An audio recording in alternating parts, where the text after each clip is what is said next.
Good morning, distinguished ladies and gentlemen. It gives me great pleasure to welcome you all to the 34th Annual General Meeting of Fidelity Bank PLC. I hereby call on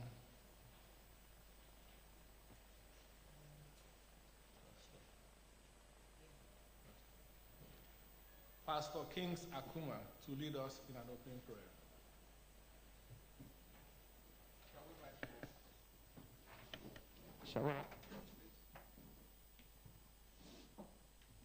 Father, in the name of Jesus, we want to thank you for your faithfulness. Thank you for how much you've kept us from our last general meeting up till now. We don't take for granted the life you've given us, the protection and the preservations we have enjoyed from you as a bank, as a board, as management, as individuals, heads of families. We consciously and deliberately for this return all the praise and thanks to you in the name of Jesus. And Lord, as we have conveyed for this AGM, we invite your wisdom and your counsel to prevail. And we ask that everything that we deliberated on, decided and agreed, will be that will bring development and growth to this great institution that you've committed into our hands, and bring glory to your holy name. Thank you, Lord, for hearing us, and thank you for answering. We have prayed in Jesus' name. Amen. Please be seated. I will now call on the company secretary to confirm that we have a quorum. Good morning. Good morning, esteemed shareholders. And welcome once again. I have confirmed from the registrars. Thank you. I have confirmed from the registrars that they received a total of 587 proxy forms. The proxy forms cover 12,223,938,850 shares, which represent 42.2% of the company's paid-up capital. Consequently, I hereby confirm to the chairman that the quorum has been formed. Thank you, Company Secretary. I hereby declare that the quorum has been formed in accordance with Article 62, subsection 1 of the Articles of Association of the company. Please note that in accordance with the guidelines issued by the Corporate Affairs Commission for the holding of annual general meetings by proxy, each proxy form represents one shareholder. Kindly permit me to deal with some preliminary matters before we proceed to the business of the day. HSE briefing, please. The Chief Security Officer of Eco Hotel would present the HSA briefing. Thank you.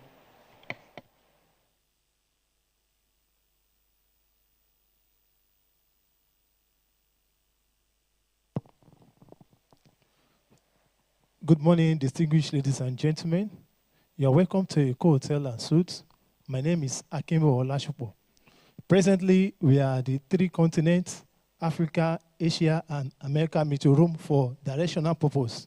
And as it stands, it has 3 exit doors, which we can use in case of any emergency. And these are the entrance door to this meeting room. Please note that there's no planned fire drill today, and in case the alarm goes off or it sounds loud, you are expected to vacate this hall without rushing or panicking. We just need to walk smart towards these exit doors to the muster point in front of this building. That is Eco Signature building by the VIP car park area. You are not expected to use the elevator during fire alarms, so you make use of our exit stairs, be it the one on the left corridor or the right corridor. They all lead to this muster point. Although our safety and security personnel, they are on ground that can direct us there. Also, there is clinic in the hotel, very close to the entrance gate, with standby doctor and nurse that can provide first aid. We also have our guest shuttle bus that convey people to the hospital within the island if the need arise. To use the restroom, after the exit stairs by the right corridor, then there is a door there that leads to both ladies and gents. To use the restroom, the bedroom, or the toilet, downright right. And keeping of our personal belonging is very, very important. Our phones, wallet, laptop, car keys should be on safe custody. Please, let's be our brother's keeper. And if you have any questions, suggestions, or comments, or if you have any support, please feel free to meet the hotel representatives. They are on ground. They will do the needful. Once again, you are welcome to Eco Hotel and Suites. Thank you for your time. Thank you, CSO. I also enjoin all those who are joining us virtually to be equally mindful of their immediate surroundings and the emergency exits at their locations. I would now like to take a few minutes to update you on the changes that occurred to the board of your company after the 33rd Annual General Meeting held on April 30, 2021. I will start with the details of the directors who retired from the board. A, Mr. Agbolanho Joshua, Executive Director, retired from the board on June 11, 2021. B, Mr. Obaru Odege, Executive Director, retired from the board on December 21, 2021. The board uses this medium to express its appreciation to the former directors for their service and contributions to the growth and development of the bank during their tenure on the board, and we wish them the very best in their future endeavors.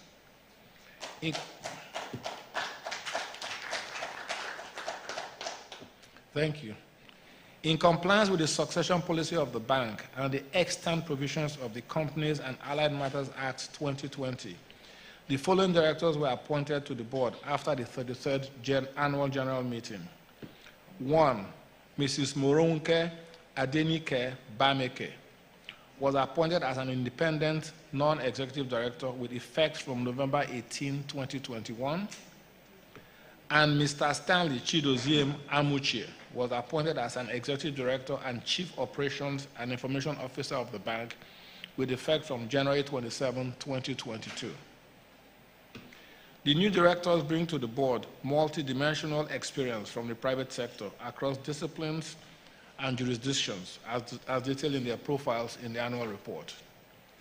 Both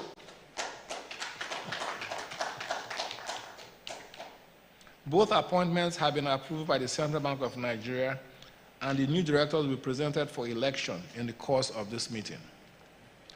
Please note that due to compliance with COVID-19 related restrictions at public gatherings, all the directors could not be physically present at this AGM.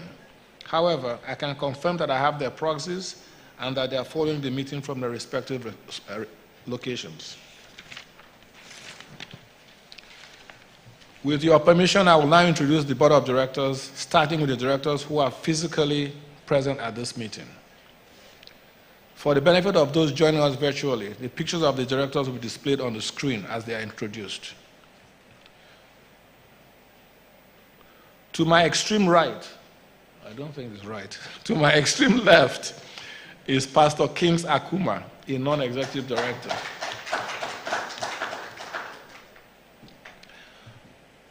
To my immediate right is the managing director, CEO, our own Amazon, Mrs. Nneka Onyali-Ike.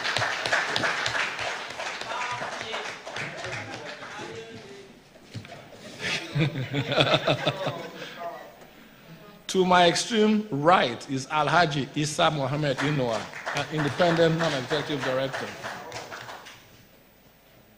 My name is Mustafa Chikiobi, chairman of the board.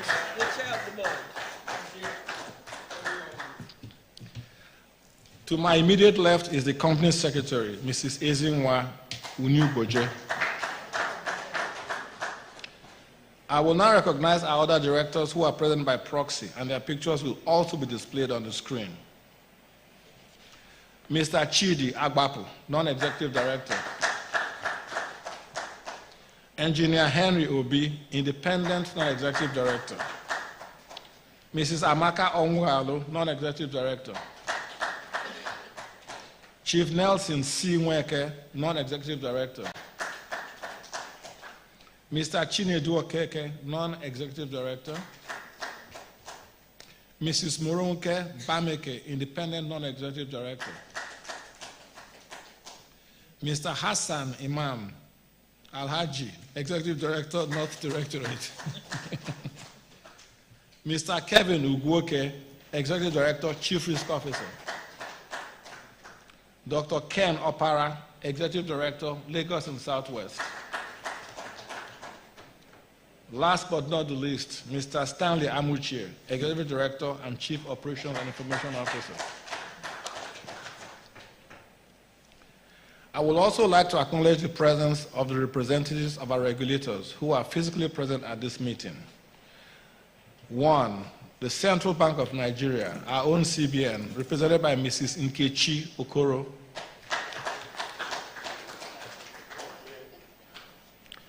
The Nigerian Stock Exchange Group. Oh, they've changed their names. Represented by Mr. Bonaventure Onwuji. Again, last but not the least, Securities and Exchange Commission, SEC, represented by Mrs. Kelechi Luke Azubuike. The representatives of the Financial Reporting Council of Nigeria, Corporate Affairs Commission, and the Nigeria Deposit Insurance Corporation are not physically present, but are following the proceedings from their locations. I would also like to recognize the representatives of, one, our external auditors, Deloitte and Touche, represented by Mrs. Yetunde Odetayo. The registrar, First Registrar and Investor Services Limited, represented by Mr. Yaya Lawal. The independent external consultants on the annual board appraisal, KPMG Advisory Services, represented by Mr. Olumide Olayinka. And finally, the chairman of the Statutory Audit Committee, Chief Frank Onwu. Please permit me to introduce the shareholders who are with us at this meeting. Starting with Sir Sonny Nwosu, on his way. Chief Timothy Adesinyo, Mrs. Adebisi Bakare, welcome. Pastor Alex Adio, my old friend from last year. Mrs. Nona Awo.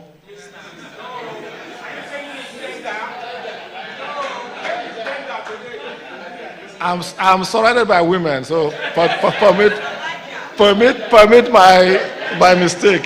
Mr. Nona Awo, apologies.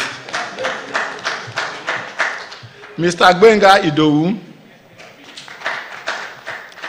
the one and only Chief Boniface Okezie, Mrs. Esther Augustine, and finally, but again, saving the best for the last, Chief Joseph Okelana.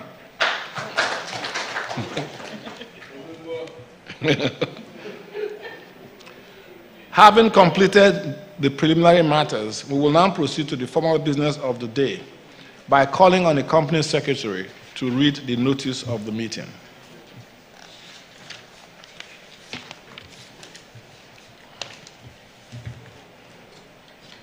Thank you, sir. Notice of 34th Annual General Meeting. Notice is hereby given that the 34th Annual General Meeting of members of Fidelity Bank PLC will hold at the Africa Asia Meeting Room, Eco Hotel and Suites, plot 1415, Adetokunbo Ademola Street, Victoria Island, Lagos, at 10 a.m. on Friday, at 10 a.m. on May 5, 2022, to transact the following business. Ordinary business, to lay before the members the audited financial statements for the year ended December 31, 2021, and the reports of the directors, external auditors, and audit committee thereon. 2, to declare a dividend. 3, to elect the following directors who were appointed since the last annual general meeting. Mrs. Moronke Adenike Bameke, Independent Non-Executive Director. Mr. Stanley Chidoziem Amuchi, Non-Executive Director. Number 4, To re-elect the following directors retiring by rotation: Mr. Mustafa Chikiobi, non-executive director and chairman of the board; Alhaji Isa Inuwa, independent non-executive director; Engineer Henry Obi, independent non-executive director. To authorize the directors to fix the remuneration of the external auditors for 2022. 6. To disclose the remuneration of the managers of the company. 7. To elect members of the Statutory Audit Committee. Special business. To consider and, if thought fit, pass the following resolutions as ordinary resolutions. The non-executive director's remuneration for the financial year ending December 31, 2022, and succeeding years until reviewed by the company at an annual general meeting, be and is hereby fixed at 31 million for each non-executive director and 40 million for the chairman of the board of directors. 8.2. That pursuant to Article 9 of the Articles of Association of the company, the board of directors be and is hereby authorized to take all steps to ensure the company's compliance with the provisions of Section 124 of the Companies and Allied Matters Act 2020 and the Companies Regulations 2021 in respect of the unissued shares in the capital of the company, including but not limited to cancellation of the unissued shares. 8.3. That the board of directors be and is hereby authorized to take all steps to ensure that the memorandum and articles of association of the company are altered to comply with Resolution 8.2 above, including replacing the provisions on unauthorized share capital with the issued share capital of the company. 8.4. That the board of directors be and is hereby authorized to take as it deems appropriate and in accordance with applicable laws any actions, business combination or transactions, including but not limited to investment, acquisition, restructuring, capital raising, expansion or business arrangements required to secure a competitive advantage for the company. 8.5. That the board of directors be and is hereby authorized to appoint such professional parties, consultants or advisors as may be required, and to perform all acts and do all things that may be necessary for or incidental to giving effect to the above resolutions. 8.6. That the board of directors be and is hereby authorized to enter into any agreements, assurances, notices or deeds and execute any document necessary for and or incidental to giving effect to the above resolutions. 8.7. That the board of directors be and is hereby authorized to take all actions that are incidental to and required for giving effect to the above resolutions on such terms, conditions and dates as may be determined by the board of directors to be appropriate and in the company's best interest, including compliance with the directives of the regulatory authorities. Proxy. A member entitled to attend and vote at the 34th annual general meeting may appoint a proxy to attend and vote in his, her, or its stead. A proxy need not be a member of the company. A blank proxy form is attached to the annual report and can be downloaded from the bank's website at www.fidelitybank.ng. To be valid, the completed and duly stamped proxy form should be emailed to info@firstregistrarsnigeria.com or deposited at the office of the registrar, First Registrars and Investor Services Limited, Plot 2, Abebe Village Road, Igomu, Lagos, not later than 48 hours before the time fixed for the meeting, dated the 12th day of April 2020, by order of the board.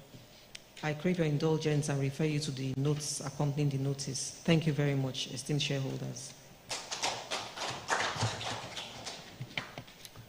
Thank you. I wish to inform you that the Register of Directors' Holdings and other statutory registers are available for inspection in compliance with Section 301 of the Companies and Allied Matters Act 2020. With your kind permission, I will now read the chairman's statement, which is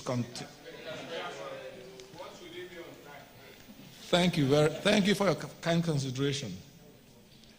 The Managing Director's report and the report of the directors are on pages 23 to 28 and 42 to 53 of the annual report. Shareholders are enjoined to read these reports for more insight into the bank's activities during the year.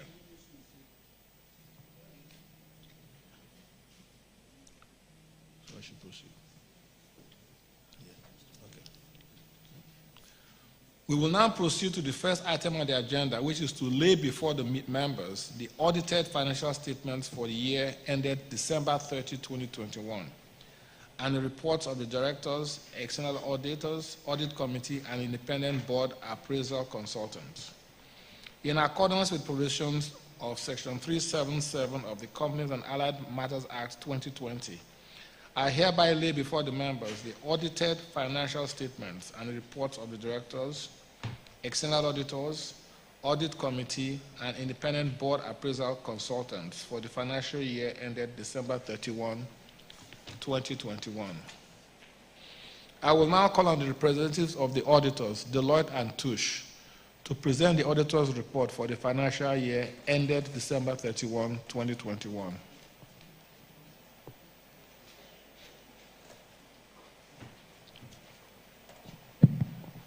Thank you, Mr. Chairman. My name is Yetunde Odetayo, and with me here is Michael Dowdu. Thank you, sir. And I also like to crave your indulgence, Mr. Chairman and esteemed shareholders, to take the first two paragraphs and the last paragraph of the audit opinion. And the audit opinion is found on pages 126 to 131.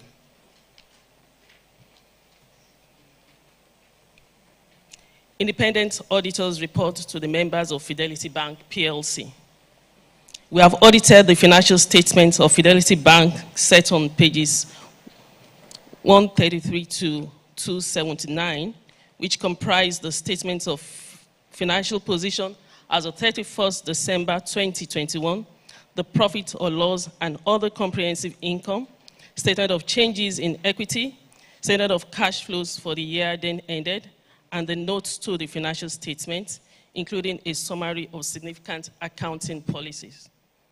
In our opinion, the financial statements give a true and fair view of the financial position of the bank as of 31st December 2021 and its financial performance and cash flows for the year then ended in accordance with the International Financial Reporting Standard, the requirements of the Company and Allied Matters Act 2020, Banks and Other Financial Institutions Act 2020, and the Financial Reporting Council of Nigeria Act number 6, 2011, and relevant Central Bank of Nigeria guidance and guidelines and circulars. Basis for our opinion. We conducted our audit in accordance with international standards on auditing. Our responsibility on those standards are further described in the auditor's responsibility for the audit of financial statements section of our reports. We are independent of the bank in accordance with requirements of the International Ethics Standards Board for accountants, International Codes of Ethics for professional accountants, and International Independence Standards, and other independent requirements applicable for performing audits of financial statements in Nigeria. We have fulfilled our other ethical responsibilities in accordance with the ISBA Code and other ethical requirements that are relevant to the audit for the financial statements in Nigeria. And we believe that the audit evidence we have obtained is sufficient and appropriate to provide a basis for our audit opinion.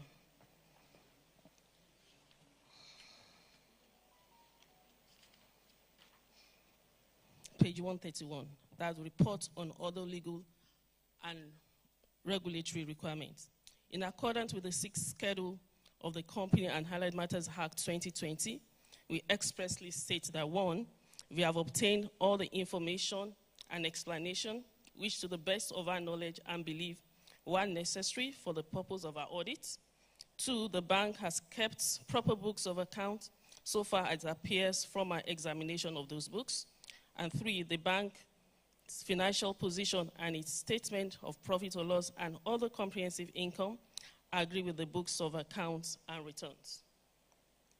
Details of insider-related credits are disclosed in Note 38 to the annual financial statement in accordance with the Central Bank of Nigeria circular, contraventions of the banks and other financial institutions, BOFIA, and Act 2020, and Central Banks of Nigeria circular, and related penalties are disclosed in Note 41.1 to the annual financial statement. in accordance with the Central Bank of Nigeria's circular and guidelines. And this report is signed on behalf of Deloitte and Touche and dated 31st March 2022. Thank you, sirs. Thank you very much. I will now call on the chairman of the Statutory Audit Committee, Chief Frank Onwu, to present the committee's report on page 54 of the annual report and accounts. Chief Frank Onwu. Dear esteemed shareholders, I will now read the report of the Statutory Audit Committee. In compliance with Section 4047 of the Companies and Allied Matters Act 2020, we reviewed the scope and planning of the audit requirements and found them adequate. Reviewed the financial statements for the year ended 31st December 2021, and we are satisfied with the explanations obtained. Reviewed the external auditor's management report for the year ended 31st December 2021, and are satisfied that management is taking appropriate steps to address the issues raised. Ascertained that the bank has complied with the provisions of the Central Bank of Nigeria Circular BSD 1-2004, dated February 18, 2004, on disclosure of insider credits in the financial statements of banks. In addition, related party transactions and balances have been disclosed in the notes to the financial statements for the year ended 31st December 2021 in accordance with the prescribed CBN format. Ascertained that the accounting and reporting policies of the company for the year ended 31st December 2021 are in accordance with legal requirements and agreed ethical practices. The external auditors confirmed having received full cooperation from the company's management, and that the scope of their work was not restricted in any way. Signed by myself, Chief Frank Onwu, Chairman Audit Committee, March 17, 2022. Other members of the Statutory Audit Committee are Dr. Christian Winia, Member, Shareholder, Mr. Innocent Moore, Member, Shareholder, Pastor Kings Akuma, Member, Director, Chief Nelson Weke, Member, Director. Thank you. Thank you very much. Before I proceed, I'd like to recognize Mr. Victor Obot from NDIC. You are most welcome. In line with the provisions of the Central Bank's Code of Corporate Governance for Banks and Discount Houses in Nigeria, which stipulates that an independent board appraisal exercise should be conducted in each financial year, and a report of the appraisal should be presented at the annual general meeting. KPMG Advisory Services was appointed to conduct the board appraisal for the year ended December 31, 2021. I will now call on the representative of KPMG Advisory Services, Mr. Olumide Olayinka, to present the board appraisal report for the 2021 financial year, which is on page 122 of the annual report and accounts. Mr. Olayinka, please. Thank you, Mr. Chairman. And good morning, distinguished shareholders and directors of Fidelity Bank, PLC. Can you hear me? Okay. I hereby present the report of the independent consultant on the appraisal of the board of directors of Fidelity Bank, PLC for the year ended 31st December 2021. In compliance with the guidelines of Section 2.8.3 of the Central Bank Revised Code of Corporate Governance for Banks in Nigeria Post-Consolidation, the CBN Code, and Section 14.1 of the Nigerian Code of Corporate Governance 2018, the NCCG Code, Fidelity Bank PLC engaged KPMG Advisory Services to carry out an appraisal of the Board of Directors for the year ended 31st December 2021. The CBN Code mandates an annual appraisal of the board with specific focus on the board's structure, composition, responsibilities, processes, and relationships, individual directors' competencies, and respective roles in the performance of the board. We have performed the procedures agreed with Fidelity Bank in respect of the appraisal of the board in accordance with the provisions of the codes. These procedures, which are limited in scope but sufficient for the board's objective in line with the codes, are different in scope from the external audit. Consequently, no opinion is expressed by us on the activities reported upon. Our approach to the appraisal of the board involved a review of the bank's board papers and minutes, key corporate governance structures, policies and practices, as well as compliance with applicable codes of corporate governance. This includes the review of the corporate governance framework and representations obtained from questionnaires, one-on-one interviews with the members of board and senior management. Based on our review, except as noted below, the bank's corporate governance practices are largely in compliance with the key provisions of the codes. Specific recommendations for further improving the bank's governance practices are included in our detailed report to the board. This includes recommendations in the following key areas: duration of the board committee meetings, as well as succession planning process. This report was signed by myself, Olumide Olayinka, on 1st April 2022. Thank you, Mr. Chairman.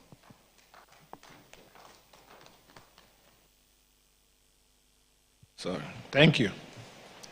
We will now take your questions or comments on the annual report and audited accounts for the 2021 financial year. Kindly state your full name before making your comment and use the microphone that has been provided for you. Please make your comments only when recognized by the chairman.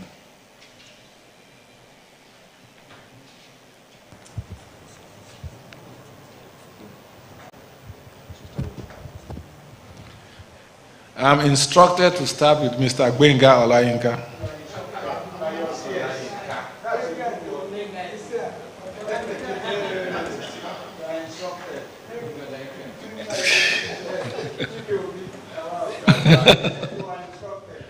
Of course.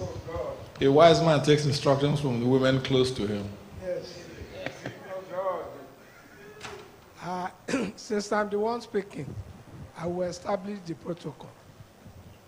I want to start with the chairman of the bank, members of the board present, then the managing director, distinguished shareholders present, and management and staff of the bank. First, I want to put on record as observation, Mr. Chairman, though I like you, but I do not take kindly to you coming to the hall. And you did not acknowledge the people sitting here, even before you came. It can't be right. It can't be right. So I think going forward, if I'm privileged to still be here, I will take note of it next time around. On the annual report and account, I want to appreciate the chairman. This is the first time I'm seeing chairman of any corporation as my fellow shareholders. That's on page 19. It started with my fellow shareholders. That is, when somebody was mentioning humility of the chairman, I said, yes, that is in line. That's very good. But again, on that page 19, the last paragraph on the right of that one, the chairman wanted to show us the true nature of the chairman, Oyinbo. He started telling us about the strong headwind. We are not in the challenge of the bank. You can use that word, very common. But we would prefer challenges. Could have helped us instead of the strong headwind.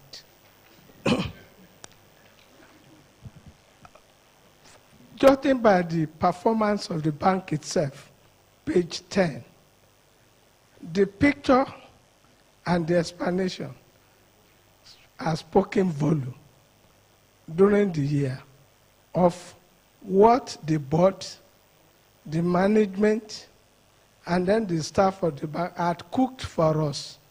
We are very grateful and we are delighted to see what you have done on page 10.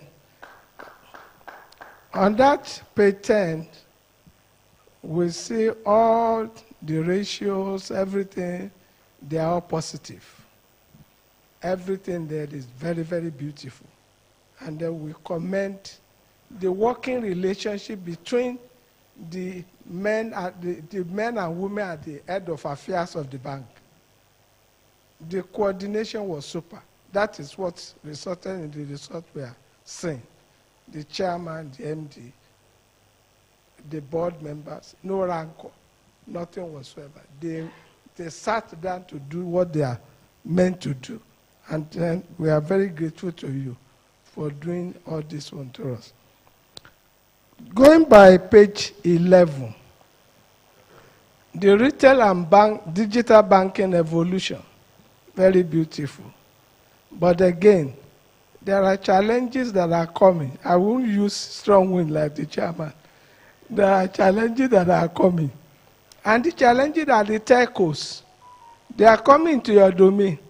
They are fighting for your share of the market. What do? I think the banking, naturally, banking business, it's not about building, it's not about this. It's about cash and services. That's what you need to settle down to deal with. If anybody come into your branch and they can go quickly get whatever they want, you have no fear to thinking about fear anybody is coming. You are dealing with there is cash there. There are some banks these days, you go their ATM will not work. You go to the bank here, there will be no cash. So, and people who don't have money, what do? On Friday, I went to one branch. I have money in the branch, but they don't have, they are telling me there are some system collapse or whatever. Throughout the holiday, I was at the mercy of my wife. So I think that is what the bank needs to worry about. Don't worry about anybody coming. Anybody can come, but your services should speak for you. And then I like this bank, right from the erstwhile of the managing director that was here before, the integrity. They deal with integrity. Every staff here deal with integrity. And that's what is missing in the whole country. If you can keep on, you have no fear about any telco or anything. Your market share is there. I can be going up and up. That's what you need to do. Now, still talking in terms of the bank itself, I think I'm not that gender sensitive when it comes to business. But that doesn't mean that I don't appreciate women. I do. I'm not like the Senate, our Senate in Nigeria.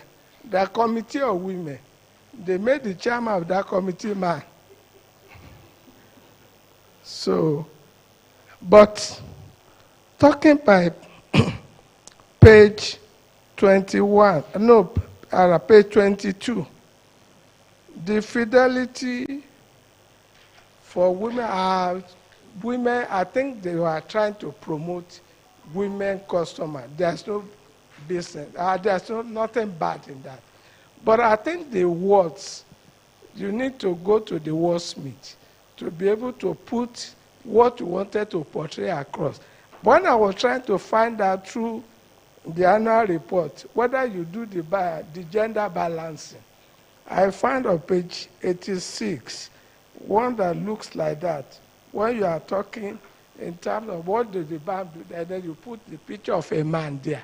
Oh, I think that finally, when you go to page 108, then you put man and woman together, whatever.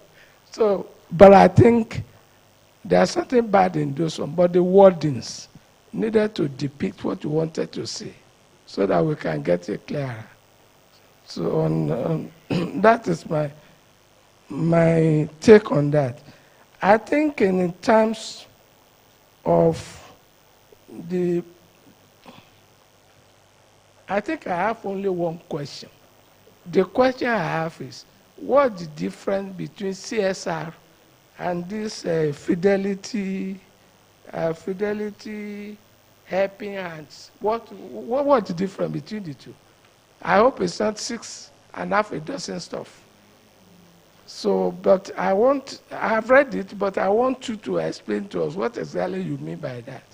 The CSR and the Fidelity helping hands. What are they supposed to do? The pictures are good, but I want the wordings. Thank you very much for the privilege. Let me just apologize for my lack of social skills today. I promise you next year I'll be better, and I appreciate your comments. Also, thank you for reading the report in much detail. You obviously spent a lot of time on it. We appreciate your comments, and we will respond to your question. I just want to take a few more before I respond in total. So that I don't fall foul of Chief, let me take the lady in the second row. Thank you, Mr. Chairman. Mr. Chairman, Board of Directors, Corporate Regulatory Authorities here present, my co-shareholders, good morning. My name is Mrs. B.C. Bakari. First and foremost, Mr. Chairman, I want to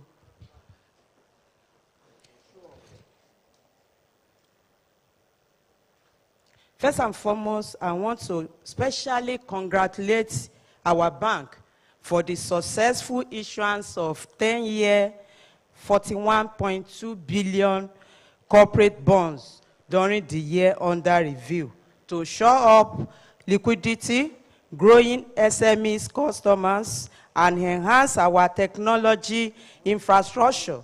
This was a landmark achievement for our bank. The largest bond ever issued by any Nigerian bank in this country. Please, a round of applause for our bank for this great achievement. Page 10, the analysis of the accounts. On this page, our gross earnings grew by 21.6% from 206.2 billion to 250.8 billion. Further look at the financial indices, it reveals that cost-to-income ratio decreased to 64.9% compared to previous year of 65.1%. Non-performing loan. Our non-performing loan came down to 2.9% in the current year compared to 3.8% in 2020. Our coverage ratio that was 127.3% in 2020 moved up to 147.8%. Our liquidity ratio of 40.4% compared to regulatory minimum requirement of 30%. Our total equity moved to 297.8 billion compared to 273.5 billion in 2020. The one that amazed me is the customer account ratio. This is highly commendable also. There is also an improvement in our retail risk assets from 2017 to date. When you look at the page, you will see the 5-year. Our retail risk asset was 44.8% in 2017. This has increased to 66.7% in the year under consideration. This is highly commendable also. But Mr. Chairman, despite all these achievements, I believe there is still room for achievement for our bank. Page 30 to 31, Board of Directors. On this page, I noticed that we have 14 directors. And out of the 14 directors, we have only 3 female. I want the board to look at this going forward. Page 92. Page 92, age group distribution. I noticed that between age 21 to age 50, we have 97.6% employees, while between age 51 and above, they are just 2.4%. This is very good.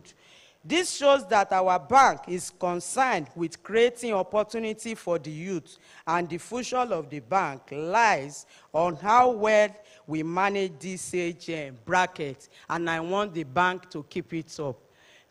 Again, I commend our bank for declaring 35 billion in profit after tax in the financial year 31 December 2021, the highest in the bank's history.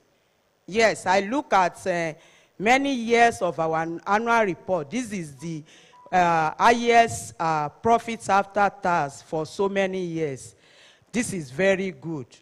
Furthermore, I want to commend our board and management that Fidelity Bank is one of the most attractive stock in Nigerian Stock Exchange Limited today, having steadily growing its profit by a compound annual growth rate of 19%. Again, this has also rewarded shareholders with constant dividend payout, increasing this year dividend by 59% to 35 kobo. This is very good also. Page 20.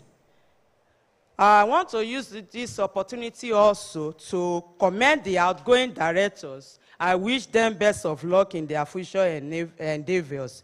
In this vein, I want to welcome the new directors also. I wish them a successful tenure.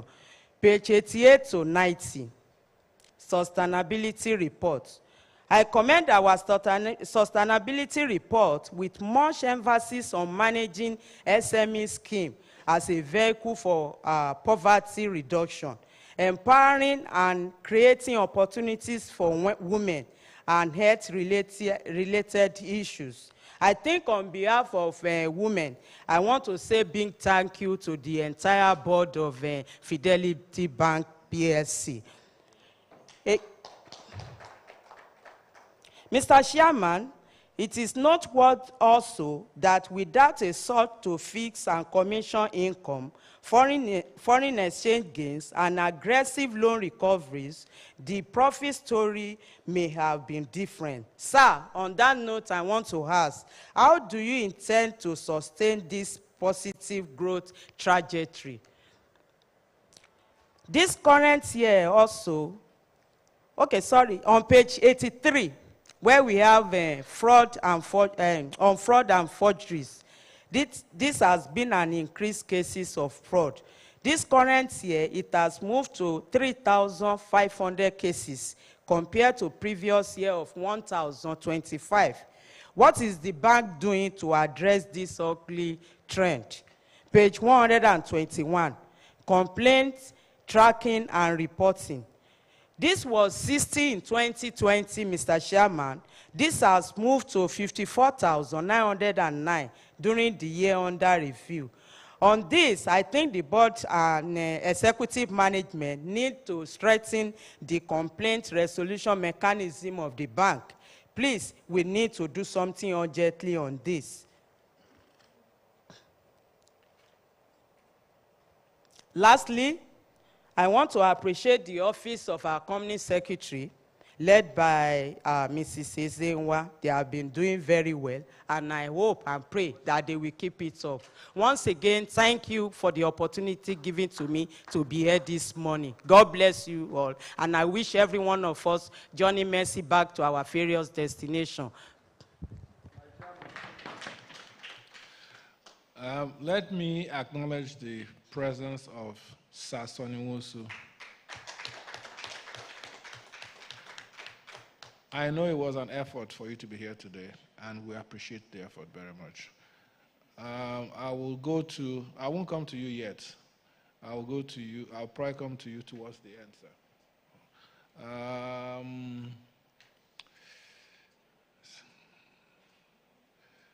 I recognize the gentleman, second row.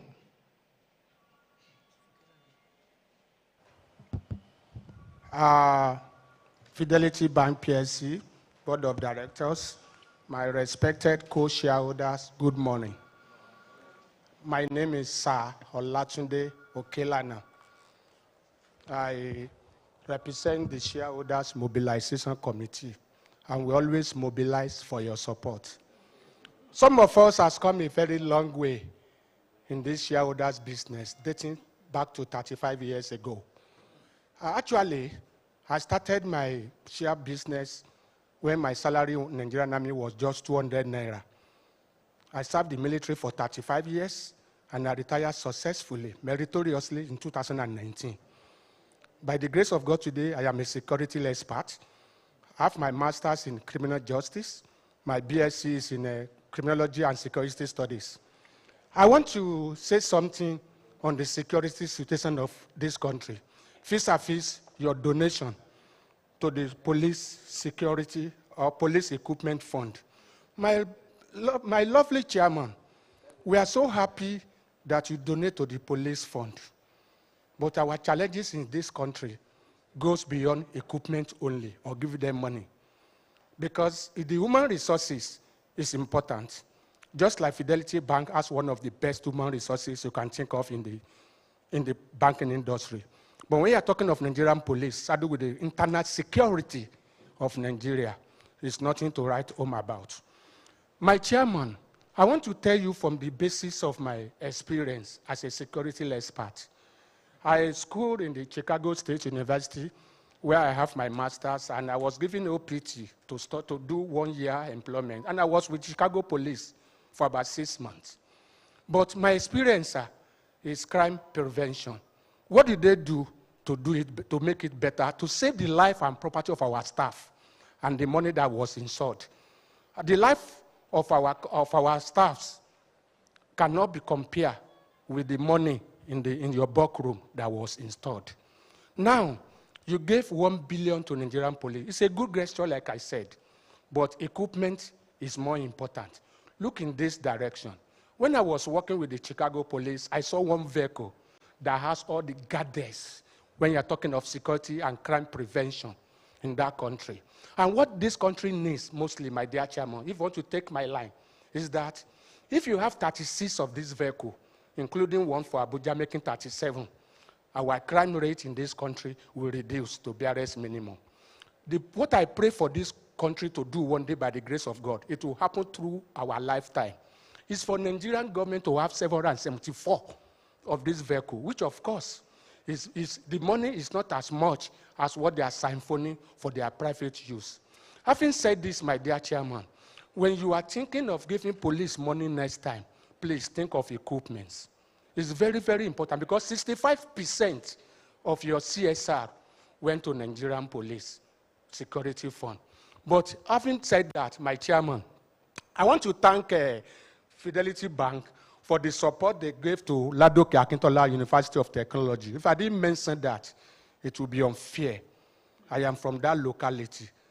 The MD, the technical advisor, Adebayo, who was formerly in that area, actually invited me to there to grace the occasion. Incidentally, I was out of the country attending to my family matters in the US. But what I want to say is this. All these things you are doing is in good direction, because what I see about education takes a lot. Please give them a very round of applause. I really appreciate you for what you are doing. Then, my chairman, the another area I want you to look at is the composition of the Executive Management Committee, which has only one female, according to this the graph I have here. And I was wondering, how could only one person, only one female, manage the ESCO during the meeting? Find a way to look at this and see what you can do. Then, at the beginning, my chairman, at the beginning, I am happy you called Pastor Akuma to pray for us at the beginning. The same thing happened in Zenith Bank. The MD became the pastor that day because the chairman asked him to pray for us. Now that you call Pastor Akuma, I'm so happy because that is the duty of pastor. And I know all this prayer, I was seeing that prayer ascending to heaven. So that prayer has gone. The Lord will take control. So what I pray for this bank now is that, by the grace of God, your earnings will improve next year so that you give us good dividends. The way you take care of your shareholders too, please, is important, my chairman. Those robust good days that we have in Fidelity, but I know by the grace of God, it will still come back. Tough time does not last. Only tough people do. Before COVID-19, some of us are too loyal to a fault, like me. I'm so loyal to this bank. I love this bank because the bank is doing good things. So when you are coming for the AGM, like me, like you, my chairman, you only know those people you love. You cannot know those that loves you. Human being by nature, many are chameleons. But I pray that all the shareholders that are giving you that support, once in a year, always appreciate them. Always, just the way you do on CSR, appreciate your shareholders, empower your company secretary very, very well. You know what I mean? When you empower your company, because the company secretary that you see, that woman is straight on the matter. She's very loyal to the board. I only want her to try a little bit to make sure that loyalty is shared between the board management and shareholders. Because there's only one bridge you can climb to see Nneka or Chike Obi that I see once in a year. It's through the company secretary. When she was not on that post, when Ugochukwu was the company secretary, she's the closest person to us that time. My dear sister, what have changed? Now that you're on that chair. Before you were there, you are the closest human being to us as the person working hand in hand with Ugochukwu. Please continue the way you were before, so that you continue to be a darling of shareholders.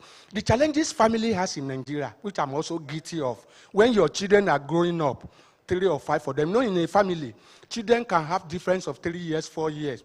When you are not showing interest in one of the child, you will, by the time they grow up, they will suffer you for it. Because you take likely, some of us that have children that are already 30 years will be telling us, Daddy, the last time when we were grown up, you love this child more than me. Why is it that? Many parents are guilty of that. I want Fidelity Bank as a board, as management, even the company secretary, look into that area and take care of your shareholder. And let me tell you, the sky will continue to be the beginning. This bank will continue to grow from strength to strength.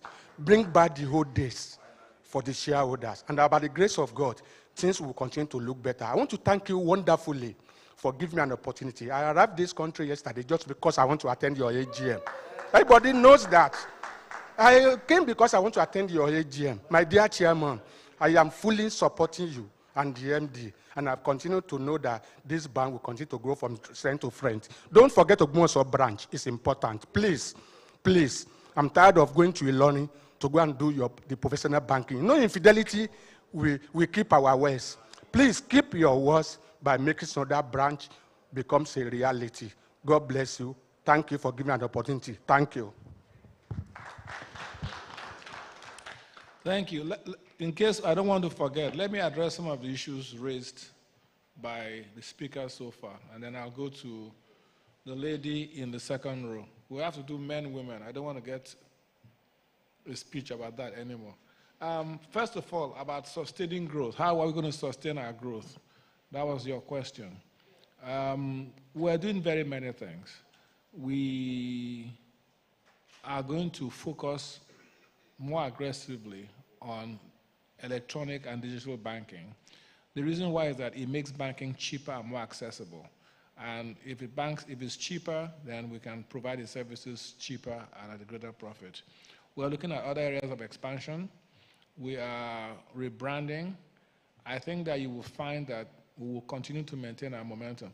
There's no reason on earth why we can't be as big as the other bigger banks. And they are in our sights, and we will catch one or two of them very soon. The issue of frauds and complaints, as you get bigger, those things are going to grow. You're going to have more fraud, you're going to have more complaints because you're a bigger bank, you have more customers. Our customer base has grown dramatically. We are aware of it. We are certainly putting up systems. And our new ED, Stanley, who is sitting right behind you, is responsible for making sure that those things are managed better. But they will grow and we'll manage them, and we'll try to put in systems to reduce that. Women in EXCO is a huge concern of mine. But these are not things you fix immediately. You have to have a succession planning, you have to groom them, because an ED of a bank is a very important person. And you want to make sure that you don't make a mistake when you appoint your executive directors. You can make a mistake elsewhere, but executive directors certainly are not places where you make mistakes. So, but it's a focus of ours, and I think that in the next 2 or 3 years, you will find more women in EXCO.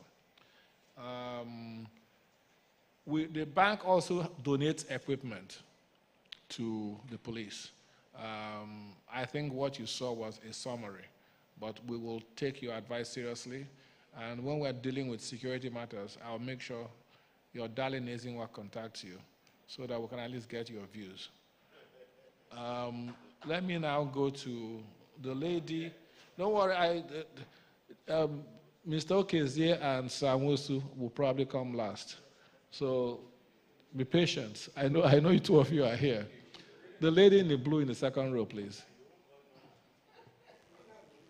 Thank you. Mr. Chairman, good morning, sir. My name is Esther Funke Augustine, a shareholder of the company. Mr. Chairman, I remember in those days when we usually do our meeting, AGM, in Enugu. Most of us here are present. No matter how the road is bad, we must be there because we have the love of our bank in mind. And Mrs. Ezenwa have been coming with us since then. We know her very well for her good work. And all those who have left the bank, we know them very well. Mr. Chairman, today, what I have considered in this annual report has to be a good work of the management and staff of this bank. And we really appreciate them because they are the ones doing wonderfully work. They bake and we share from the bake they have. So we really appreciate them very well. Today, I want the management to consider other people in Ikorodu because our branch is only one there and we have a lot of customers. Come to the branch on Monday, you will see what I'm talking about. Too much of customers, Mr. Chairman. So I want to ask if we cannot develop another branch, can we have a gallery that people can be attending, like Imota, Berigbe, Agbowa, all those axes? We have many people there. So we can have a gallery which customer can be attending to. We don't have anything like that in that area. I live in Imota. So, Mr. Chairman, so that our customer will not suffer before they can make any transaction for their money. So I'm advising, Mr. Chairman, the result is very good. Talking about female on the board, initially, that period, we have been asking for female. We have only one female, and that is our company secretary then. So today we have 3. I think we can manage with the 3.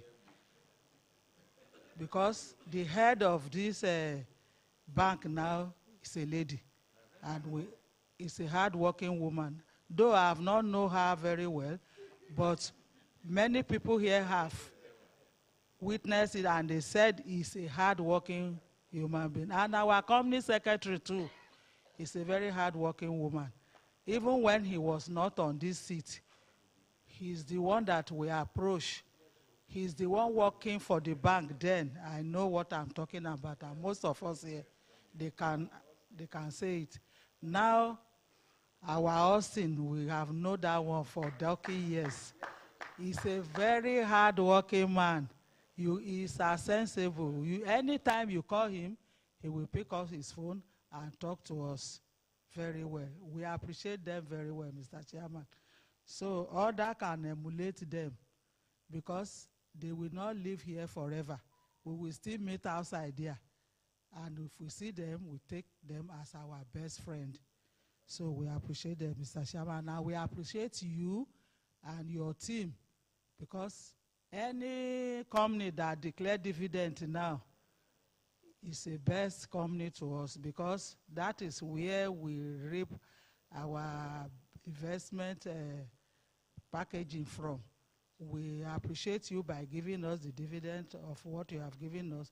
Though remember, there is no kobo bread in Lagos.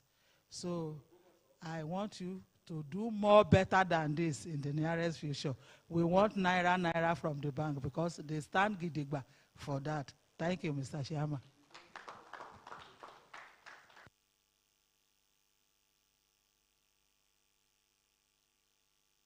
I think we're going to take, let's try to manage time.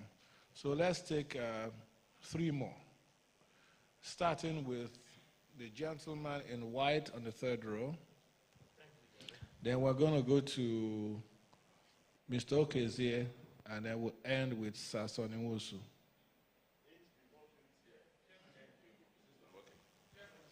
Hello. Yeah, sure, it's working. Thank you, Mr. Chairman. Adio A. Alex is the name, Mr. Chairman. I greet everybody. Mr. Chairman, I'm going to be as brief as possible. And when you come to a meeting like this, Mr. Chairman, and people begin to say you have done well, it's the result that is speaking. And I want to say quickly that it's getting better every day. You remember they took you to memory lane, some of us that was at the first AGM, and those of us that came from FSB, we can say much about this bank. So today it's getting better.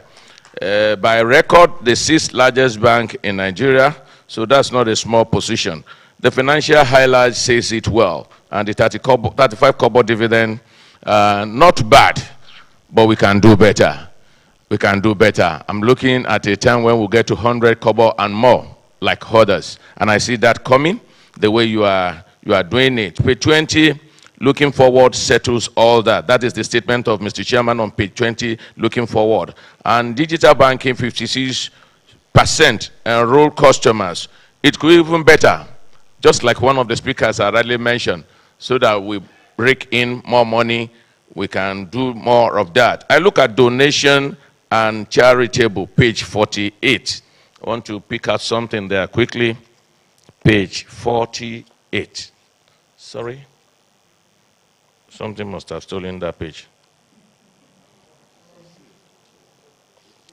I found it. Page 48, page 48. You have yours there? Okay, I'm looking at what is done there. I can see 45, 47, 48. Good. And I go straight to 25. I saw number 25 there. Oyo State Juvenile Correctional Center, Ibadan. I remember last year we made mention that we are not seeing much of the hand of your CSR and whatever around that place. And I want to say you have done well there. That is the one for Ibadan, except that I don't know where that is located.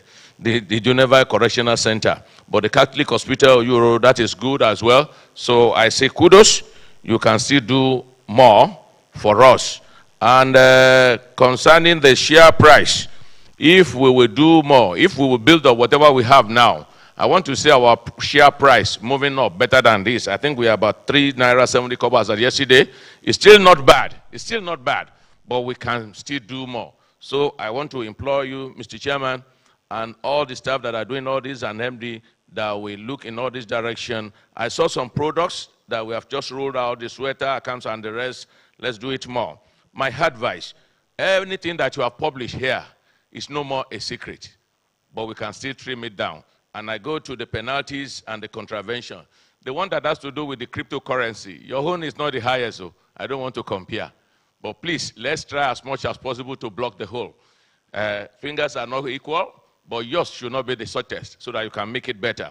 So, Mr. Chairman, on a final note, just like Balogun Olugban has rightly mentioned, we have seen, I want to say the company secretariat, of course.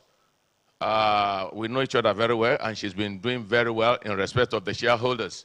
But I want to say to the MD and to the chairman, it will not be in the best interest if anything happened to any shareholder, and you come here and say, 2 minutes. 2 minutes for what nonsense?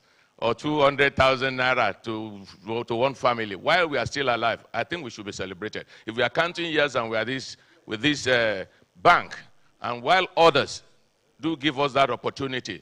Last year I did 60, and I notified the company secretary, not even a card from Fidelity.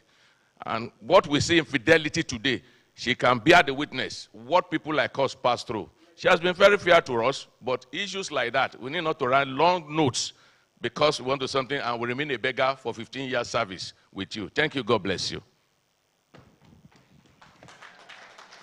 Thank you very much. The MD would like to respond.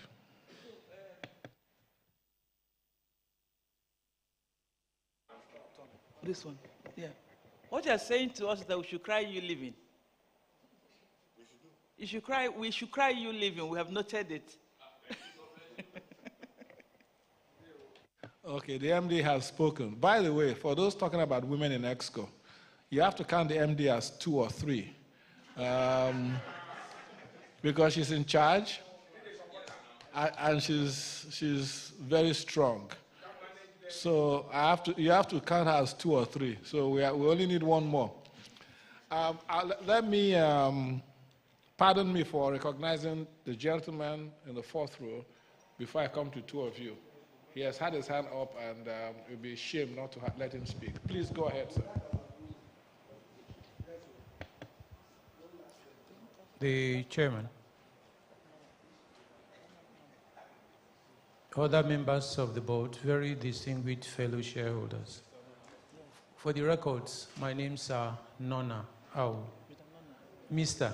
Yes, no, I made a mistake. Thank you. I've heard people talk about their relationship with the bank, and I started rolling and asking myself. Interestingly, as a reporter with Business Concord, then Concord Business, I was at the opening of Fidelity. And as fate will have it, when they also got listed on the floor of the Nigerian Stock Exchange, then again I was in the gallery when the company was listed. So when I saw the cover that says Beyond Limit, and I do remember a joke on the day of listing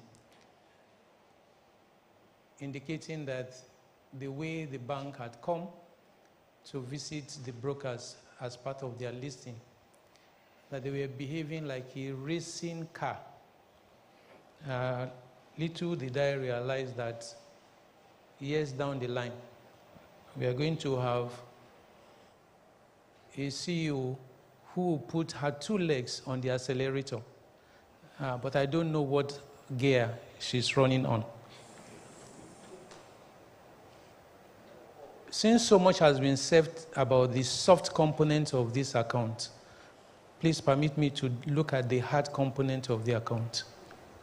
And in looking at the hard component of the account, I will be appreciative if going forward, because whether we want it or not, given technology, we are going to continually have to battle with having e-copy and hard copy.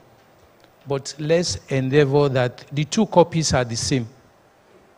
Because if they are not the same, what is on page 10 in one, like you have in this year's account, will be on page 40 of the hard copy, and that doesn't make for good reading.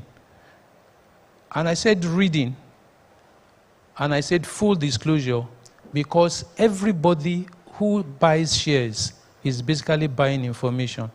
And that information is better appreciated when you have huge references, which, from what, like I said earlier, your soft copy for this year does not have. But having looked at the hard copy in the last couple of hours, let me also say that it's important that going forward, when we prepare an annual account, that we should be mindful of the alignment for the figures. My understanding is alignment should go to the right for figures. Because if they don't go to the right, what you then find, it looks like you are presenting the yo-yo position. So let the alignment from the right, and that way you have a better presentation than what you have in this year's account. Let me also talking about the hard component of the result. I heard loud and clear the position of the auditors in terms of unquoted investment. But having looked at page 234, as well as page 128, I find that we have an increase from 17.7 billion to 26.2 billion in 2021. However, what is also of concern to me has to do with Afrexim. Despite our relationship, because we have some facilities with them, it's like we sold our holding in the bank, and I'm wondering what's informed. Probably if you talk about around your investment strategy, without disclosing inner secrets, it probably will help in understanding your position around unquoted investment, but much more, like I said, Afrexim disposal in the year under review. Let me then take that as well in picking up the issue of diaspora. In the MD statement, she talked about the engagement and that being a major area of revenue. But experience have also shown that one of the biggest challenges that our brothers and sisters outside the shore of Nigeria do have when it comes to investment is that we don't give them enough advice. Quite a number of them have burnt their investment and burnt their money. So I'll be interested as to what we're doing to make sure that we are certain that that component of our business will continue to grow. Given that a number of Nigerians are also leaving the country in droves. So the more we're able to capture them with good advice as to how they can make more money, I'm sure we will also be making money in the process. So, and I want to then relate that to what you have on page 121, on 211 and 215. And that has to do with our investment banking component. First, I know that the level of fraud in this area is not as huge as what you have in retail and even in corporate. What push are we giving this segment of our business? Because I also know that the money that comes in there is also good. And given the way the market is going to go, and given the way the Nigerian economy is also running, that itself will be a major growth area. So I'm interested as to what that is likely to bring in. And I say this because if you look at page 215 and 134, I suppose, you will find a situation where personnel costs went down by almost 2 billion in a year that the staff strength went up. And that is basically on page 277 and 269. I don't seem to understand. And when I'm talking about staff costs going down, I'm talking about the base. So I'm wondering, what is it that happened? So I can also have a better understanding of what we're doing. Similarly, if you also look at our educational tax, page 277 and 219, from 608 million in 2020 to almost 1.4 billion in 2021. And I'm wondering what happened, because I also took time to go through the notes. I didn't find enough information that helps to explain the size of jump. I've heard comments around growing deposits, which I also find on page 11, 135, 247, and 274. But my concern is largely the cost of term deposits, like you find on page 211 and 212. So what is that we are likely to do better in making sure that those that component of our costs go down while we are continually pushing for additional deposits? And deposits in this sense are largely savings. What are we likely to also do? Yes, I heard you in the first comment, you talked about electronics. Beyond electronics, what is it that we are likely to do better to be able to attract, I would think that there is some mistake or improper clarification on page 216. If you look at other income is indicated to, I want to assume that should be note 11.11c. I'm not sure. But what you find in the narration is loan recovery. I just want that clarified so that again I can put my understanding of what you are doing in context. Chairman, I don't usually like talking about AMCOM, knowing where you are coming from. But if you look at page 218, you find AMCOM and NDIC in 1 year have our costs go up by 5.2 billion from 17.4 billion in 2020 to 22.7 billion in 2021. Now that you don't carry APCOM tie, neither do you wear their suit any longer. Do you think this is a justified cost? And I ask this because if you look at page 196, we have sterile fund of 686 million. No interest, nothing. And yet even on the savings account that we keep for customers, we pay interest. We pay interest. Like I said, now you are a free man, in quotes, so stuck to it. Because the more that Nigerians keep quiet about things that are not right, the more we go under the zero level. Why will you take people's money? Almost 700 million, not one kobo is earned as interest. One kobo. No, what you have there is indicating 600 billion. Billion. Billion, not million. Billion, yes. Okay. So, and not one kobo. Meanwhile, you have taken your own as AMCOM because you say, oh, the money that they have put there need to be protected. The one that we have put in central bank that is protected, what are we getting? So you have a moral responsibility to take the mantle now and say, sorry, I ran this office. Now that I'm the other side, I can see the two sides of it. This is not the way to go. And I wait to see how you're going to take that responsibility. Because you have a moral, what's it called? I leave it at that so we don't speak too much English around it. I also will be hoping that, just like I mentioned on page 216 of other income, I think our auditors must also help us. If you go to page 270, it talks about ranges S in terms of director's fee. But what you have there is a one-liner. Haven't disclosed the highest paid director or what she earns. I don't think that we should be constrained to putting ourselves as if we have something to hide. So going forward, please let's stretch that one line. Otherwise, let's remove the X.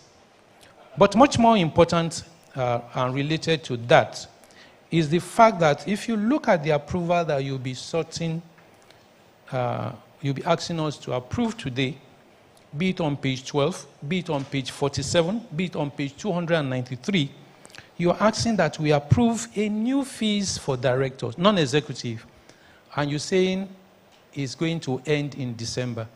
What it then means is that you are assuming that we'll give you approval from January, or rather you are taking approval without sorting the approval of other shareholders between January and April already. It doesn't work that way. It doesn't work. What I thought that approval should read is that give us approval to begin to pay this, even if you say May. It's much more. Otherwise, you'll have said, I'll come and pay for the crime that my great-grandfathers have committed. So that's what we're asking for. It has not started yet. No, what he read is that... Okay. Yes. I'm clarifying. Yes, okay. I'm clarifying. What you're saying is what we're asking for. Okay. So which means that if we give you approval today, it will run till April next year, when the next AGM will be held. That's the worst-case scenario. I just want that clarity, because, like I said, those of us who know needs to begin to make sure that things work well. Otherwise, people who want to be mischievous will then lash on it, and all of us will be in bigger trouble. Let me also say that on page 162, I'm not sure I'm right, because like I said, I had to work with two documents, but has to do with related party transaction. I think that for the benefit of proper disclosure, don't let us put former director, because if you look at the gamut of that disclosure in terms of related party, in one breath, you are giving people's names. In another breath, you are giving their titles. Even if they have titles. By the way, titles are not permanent. Okay? Let's disclose the names. Okay? If we disclose the names across board, that itself will be giving us a better presentation, but much more, our disclosure will be better respected.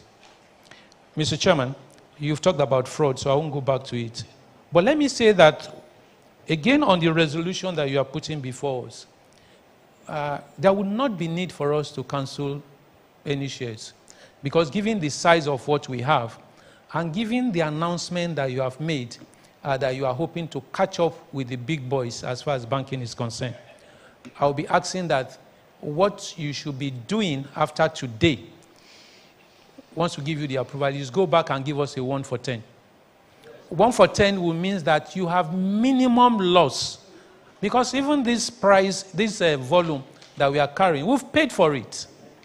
We've paid for it. We've paid CAC. Okay? So let's carry it. And if it was something that was looked at earlier between you and me for the benefit of the over close to 400,000 shareholders, what we'll have done, we'll have given a 1 for 10 and even given a lower dividend. That way, we'll also be helping. Yeah. So let me close on the note of your donation and making more money, because I know you'll be very interested in that. If you look at page 36 and 37, where you have the profile of directors, I realized that 2 persons had 1 full page colored in terms of their profile. And you know the interesting thing? The 2 of them happen to be oil men, which means that they have oil money. Apologies to my friends from Delta. So if they have oil money And next time we'll give them 1 page. Let's find out what the cost of adverts in Daily Times or any of the newspaper and ask them to pay, since they are taking 1 page already.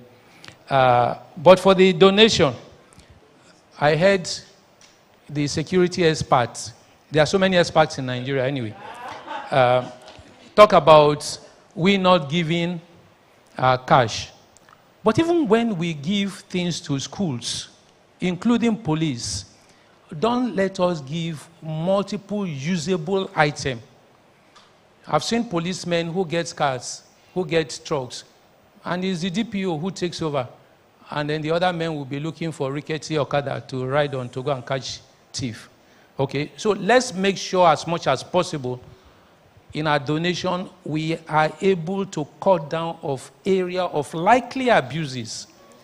And that itself relates to when we also give items to school. I've also seen, and government, when you give laptop, it becomes personal property. And I'm not speaking, because I was told. I'm talking from experience. So please, when we give, let's give non-movable items as much as possible. Okay? And that way, our donation will be getting better value. Because all the reason that, one of the major reasons I'm sure you give those donations is for value addition. And if an individual is going to take it to the detriment of an organization, then we're all in trouble. So let's hope that that will be the way to go. Mr. Chairman, I did introduce myself and I said I am Mr. But haven't introduced me as Mrs. I can assure you that next year, I will make sure that I buy a Scottish skirt and I wear it to this AGM. Thank you very much.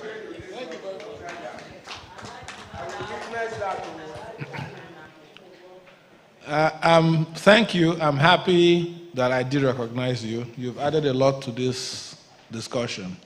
I will have the MD discuss the police donation since it stands out.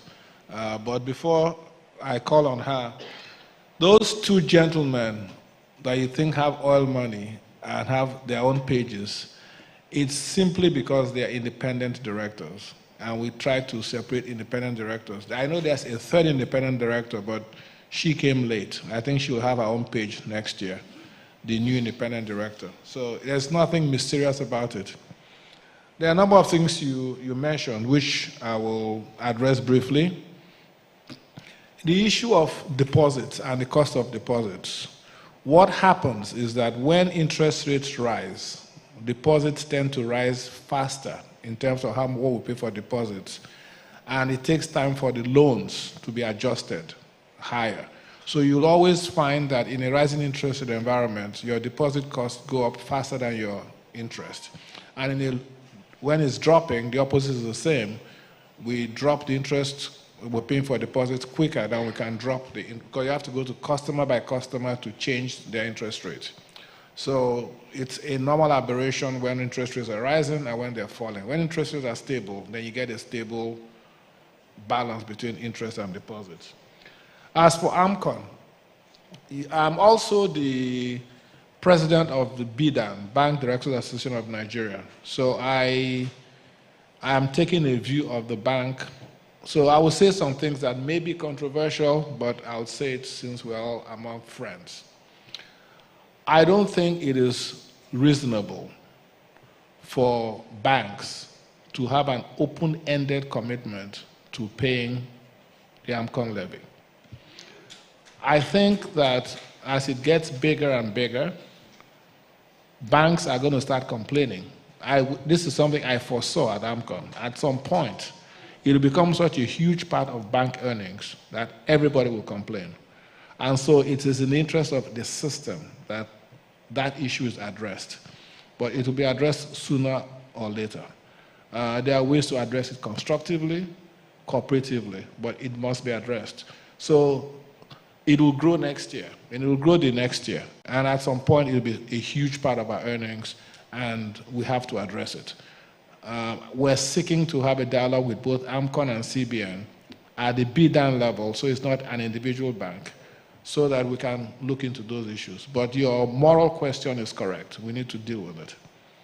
On the sterilized funds, it is a regulatory thing. It's called discretionary CRR, which CBN imposes on banks, we're not the worst hit, but it's just a factor of life. The problem with it is that in the end, it's counterproductive because as you sterilize our funds, we have to raise interest rates on our customers to balance this out. We are paying for the deposits, you're taking some of it at zero. So we'll make the adjustment and raise rates on customers. So in the end, it affects the interest rate that we charge our customers. And I think that, again, is something that we should all look at in a cooperative fashion. I think we have different perspectives and we should understand where each party is coming from. On the issue of canceling shares, there is I think it's the Finance Act. Is it Finance Act? There's a new law, CAMA, that says authorized but unissued shares should be cancelled by the end of this year. So what we're trying to do is to address that issue by actually issuing shares, and then we want to raise capital. So we have to balance. So what we're asking for is to give us authority to do what's best. We are balancing raising capital so we can be bigger and make more profits with giving you bonus shares, which raises no capital and which may be counterproductive. So it's something we will discuss, and all we're asking is give us the authority to discuss it. We will do what's best for the bank in balancing those two things. I'll let the MD speak about the 1 billion donation that seems to jump out at everybody. Please, MD. Why don't you take the question, Philip? If there's any, you should respond. If you have another question to take, why don't you finish it and then respond? And she can respond there. Okay, you want her to respond at the end? Of course. That's on that note, I invite Mr. Boniface Okies here to make his comments.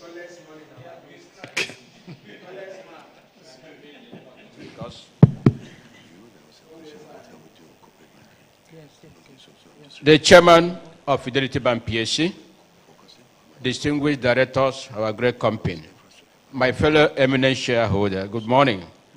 My name is Okezia Boniface, the national chairman, Progressive Shareholders in Nigeria. Mr. Chairman, calling me late to speak last, maybe one before the last, my brother who will speak, my elder brother, as you said, it's not totally good. I don't like it. Yes. Charity must begins at home. Mr. Chairman, I wear two caps, not only shareholder, a valid customer of this bank. And you cannot. I know you. Please. Don't interrupt me. Don't interrupt me. Allow me to take my turn. Mr. Chairman, yes, sir. I am well advanced in this bank, and I fought the battle in this bank. Yeah. So, Mr. Chairman, many speakers have captured it all, that the bank is doing very well. In summary, we are doing very well as a bank. Since you operated in the overregulated industry today, and if one comes out to pay this such dividend, which I give challenge to my amiable Amazon last year, that she must improve on dividend payout, and he has come out this year proposing 35 kobo, which is payable today.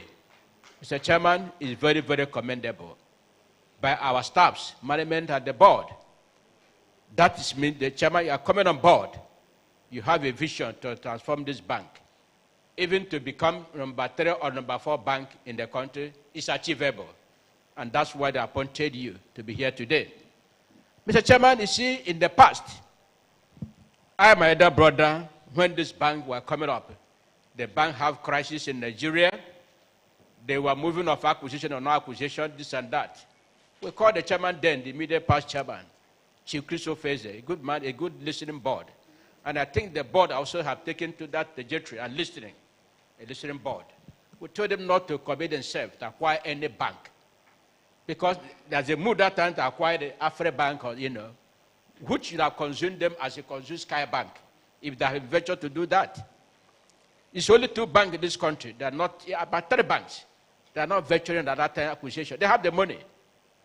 GT, I mentioned them, and Zenith. Third is Fidelity Bank. And that's why they start standing today. The organic growth is what we are witnessing today. And we are going to that trajectory to have more dividend. And that's why when some speakers are talking about bonuses. I said, no, I was shaking my head. Because if you don't have the quantum of share we have today, almost 29 billion shares, we're not going to talk about 35 kobo. If the share is less, let's say 16 billion or 15 billion, we would have going home by at least 70 kobo, normally, you know. Because you are not paying on the number of shareholders you have, number of share issues. That's what you are paying. So I don't agree for any bonus. And that's why I agree with that proposal, that just give the board to go and determine what to do. The bank did not say cancellation on that resolution. He said not limited to cancellations. So whatever the board did fit, and that's why you are there as a board representing us, go and take that decision that will affect the interest of other stakeholders. If it's to get more money, sell it to get more money. We are comfortable that increasing the number of shares, it does not help us. Years back, I spoke to the GT Bank, then they want to tear me apart. That's why should I stop them creating bonus? But today we are reaping from it. They are paying higher dividend. So, and I believe that even as we are paying 35 kobo today, next year is better than this, what we are paying, by God's grace. If the Almighty Ancom will give us the breathing space, and NDS effectually do nothing. Since you left them, Mr. Chairman, as a pioneer MD of Ancom, have they published the account? What they are taking from banks? They are not. You know that. So we have been on a thorn on their flesh. He can't speak. You can say it here today. I know you're a controversial man. You can say it to them, but they will not listen to you. It is better we speak here. When they go to bankers committee, my elder brother said they always dump and dump. The director, they can't speak. I don't know why you have such bankers committee. When you are meeting, you can't express yourself. It's too bad. Even that the CBN governor, what about you, who was former MD of a bank, and going there today, they behave like as if they're elected, not knowing their appointment. That's why Nigerians are not getting it right. Anybody that goes there, that governor by whatever means, they behave as nobody like them. They are team gods, and they don't listen. And that's why we're failing in our duty as a people and as a nation. Mr. Chairman, having said that, I want also to recommend that the bank have done very well. If you look at the inside page, about us, it is not numbered there. That numerous award, accolade, earned by the bank. The bank or Citibank recognize you, what you are doing. Through straight, what you call processing, HTPI, Excellence Award, running for the bank award is 10 consecutive years. That's an excellent. If you have not done well, nobody will recognize you and to give you. I know as far as Fidelity is concerned, they cannot pay money to buy this award. That's the truth. Because they don't have money for that frivolity. Because people recognize you in what you are doing in the society. I want to commend you on business days, so forth and so on, including DBN award for participating financial institution with the highest disbursement on the ADB focus relations. Mr. Chairman, that's a testimony that you are doing well. Mr. Chairman, capture it on your statement, which I look on page 16 at the front page there, by the right-hand side, Chairman's statement. Our profit grew, including our balance sheet, including the deposit, running to $1 trillion. That's the bank is catching up with the other bigger banks. We are catching up and meeting up with them. In notion that in the time, this bank will pay 2 naira dividend. God keeping us alive. I will be alive to witness that testimony, that tremendous growth, like the pastor Kuma prayed. It's coming. Those who didn't believe that something good can come out of Nazareth will be shocked what this bank about to do. Mr. Chairman, I want to say today, indeed, if you look at page 40, this bank is truly a national bank. Mr. Chairman, take a look at page 30 to 31. I'm going to 40 page. That's on management. Mr. Chairman, you can agree with me on management and staff positioning that this bank is truly a national bank. Because I said earlier that charity begins at home. It doesn't matter. An institution must have a place of origin, where it's coming from. That doesn't mean that that bank belongs to that sector. other people, that region that floated it, It's one or two banks today that have reflected geographical spread in terms of management appointment and board composition. So I like even what you've done this morning. I can say I'm not happy, but I'm happy. And I align with you the way you took that decision to allow it to flow. Let's speak last. That shows you that truly Fidelity is a national bank. And those who are yet to patronize open account, they should go and do so. And those who are not bought the shares, invested in Fidelity Bank should go and invest. Like my earlier speaker, my sister said, today if you look at growth in the share appreciation, you can know that, yes, people have made some money. Less than 10 naira share. Because of the dividend you propose, you gone up to high, you went in. But those who bought at lower price have made money. So the bank is not going to come down. Rather, we're looking at the price upward. That's what you have done. Mr. Chairman, I want to challenge you today. There's a picture I saw here, and I was thinking this imposing head office of the building. I don't know, it was an advert. Let me get that page. I thought it's an imposing building, a structural design for our head office. We don't have. Mr. Chairman, as a Fidelity Bank, we shouldn't be renting apartment there and there to run these institutions. And I'm challenging you today as a chairman, before your tenure ends here, whether it's 10 years or 12 years, you will spend 20 years, because you are here under the CBN regulations. You can't stay more than above what CBN appointed you. You must make sure that our building comes forward, that we cannot be renting apartment there and there. Mr. Chairman, it is not telling good of our image. We need to have our head on, even if it's 10-story or 7-story building, go and have it. And this is a corporate entity of Fidelity Bank. It will go a long way to showcase your image, not squattering there and there. The money we are renting apartment there and there, Mr. Chairman, is not helpful. I am telling you, whether the directors or past or present own those buildings, they are not helping us. We must have our edifice where we can say, I'm proudly to do business and come in, that this is a property of Fidelity Bank. Mr. Chairman, that's one of our competitors today. If you go to Abeokuta, it's a master pace where they build and train staffs.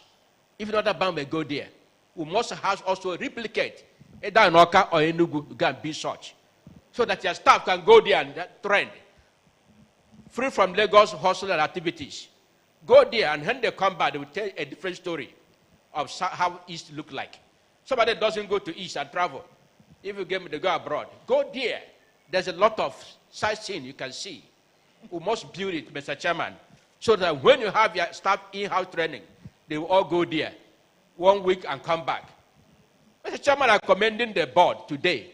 If you look at page 62 where page 62 of this account, that we also training our board members, directors, they are trained and be retrained. That's a good one. Mr. Chairman, you can see it on page 62 there of this account. I must commend you for that initiative, train the board members and management as well. You go to page 62 to, I think, also page 69. You stop there. You stop at 68, Mr. Chairman. I want to commend you for this initiative, training the board and retraining them. Even though I have trained, acquire all the degree, that's not enough. I have gotten the trend happening in the world, in global financial sector. And so when they come here, they make more money for us. I want to commend you for that initiative. And also our staff, they are our assets. They must also be trained and be trained. There's no knowledge is wasted. Train them. And I want to commend the managing director that the staff are happy. I go to the bank and I interview a lot of staffs. And this is what we are Fidelity. They are friendly. When I go to any bank, I shout. I'll call the MD. They will respond. I've done it in the past. Former MD, they know me that. And that MD testified last time I had a meeting with them. He said, this is Boniface, even at night, when he go to any branch, and so he will call. And the bank will sit up. I'm a stakeholder, I can't go there and keep quiet when things are going wrong. That is me. And that's why I'm friendly with all of them. If a staff come and testify that this MD is doing well, that's a good testimony that she's doing well. And their welfare have been taken care of. Even though it's not 100%, but they are happy in what they are receiving now. As a mother, you need to properly take care of them. And more should be happen, and God will bless you for doing that for them. So that we can have peace in our environment, in the institutions, so they can go out and work more money for us. I want to commend the staff of Fidelity. They are really Fidelity. We keep our word. Mr. Chairman, every debit card here is working. My son, when he was traveling abroad, opened his dumb account here in the branch. And today he's using that card over there. It's working. He have not complained perfectly. Anything that sends more money, he got it over there. For Ukraine, when it's not Swiss, he making use of those cards. You know, that's to show you Fidelity have gone international with those cards. You can withdraw anywhere in foreign currency. That is what banks should be all about. It's not running for one bank or the other. We are satisfied in service you are rendering, you are offering to the members of the public. And that's what grows you, the service. If you are coming there, the staff are faced stone. Nobody will come there to do business. But when they laugh to see their open teeth, and they say, God, what do you need? In fact, you know, Mr. Chairman, I don't know why they cancel. Every Monday, there used to be a sweet on the table, on the counters, when you go to the pig. It's not more happening. What's going on? Is it the tighten belt, sub? I want the MD to respond. Because that also made the customer happy. On that Mondays, when they come there, and see biscuit, and sweet, they took, and they, you know, and they clean their mouth. Please, please. Mr. Chairman, we should also go back to replicate that in our banking hall today. Mr. Chairman, those penalty is avoidable, but they have no answer to it. When they say, Jack, you're already debited because the board is with them, CBN. And CBN are killing business. Honestly, they are killing business. All those debit that they penalize you, they debit the money. It's unavoidable. But we must be careful to avoid these penalties. Mr. Chairman, I want to commend you once again on one of our executive director, Dr. Ken Opara. Today, a sitting ED is now going to take over Institute of Chartered Bank of Nigeria.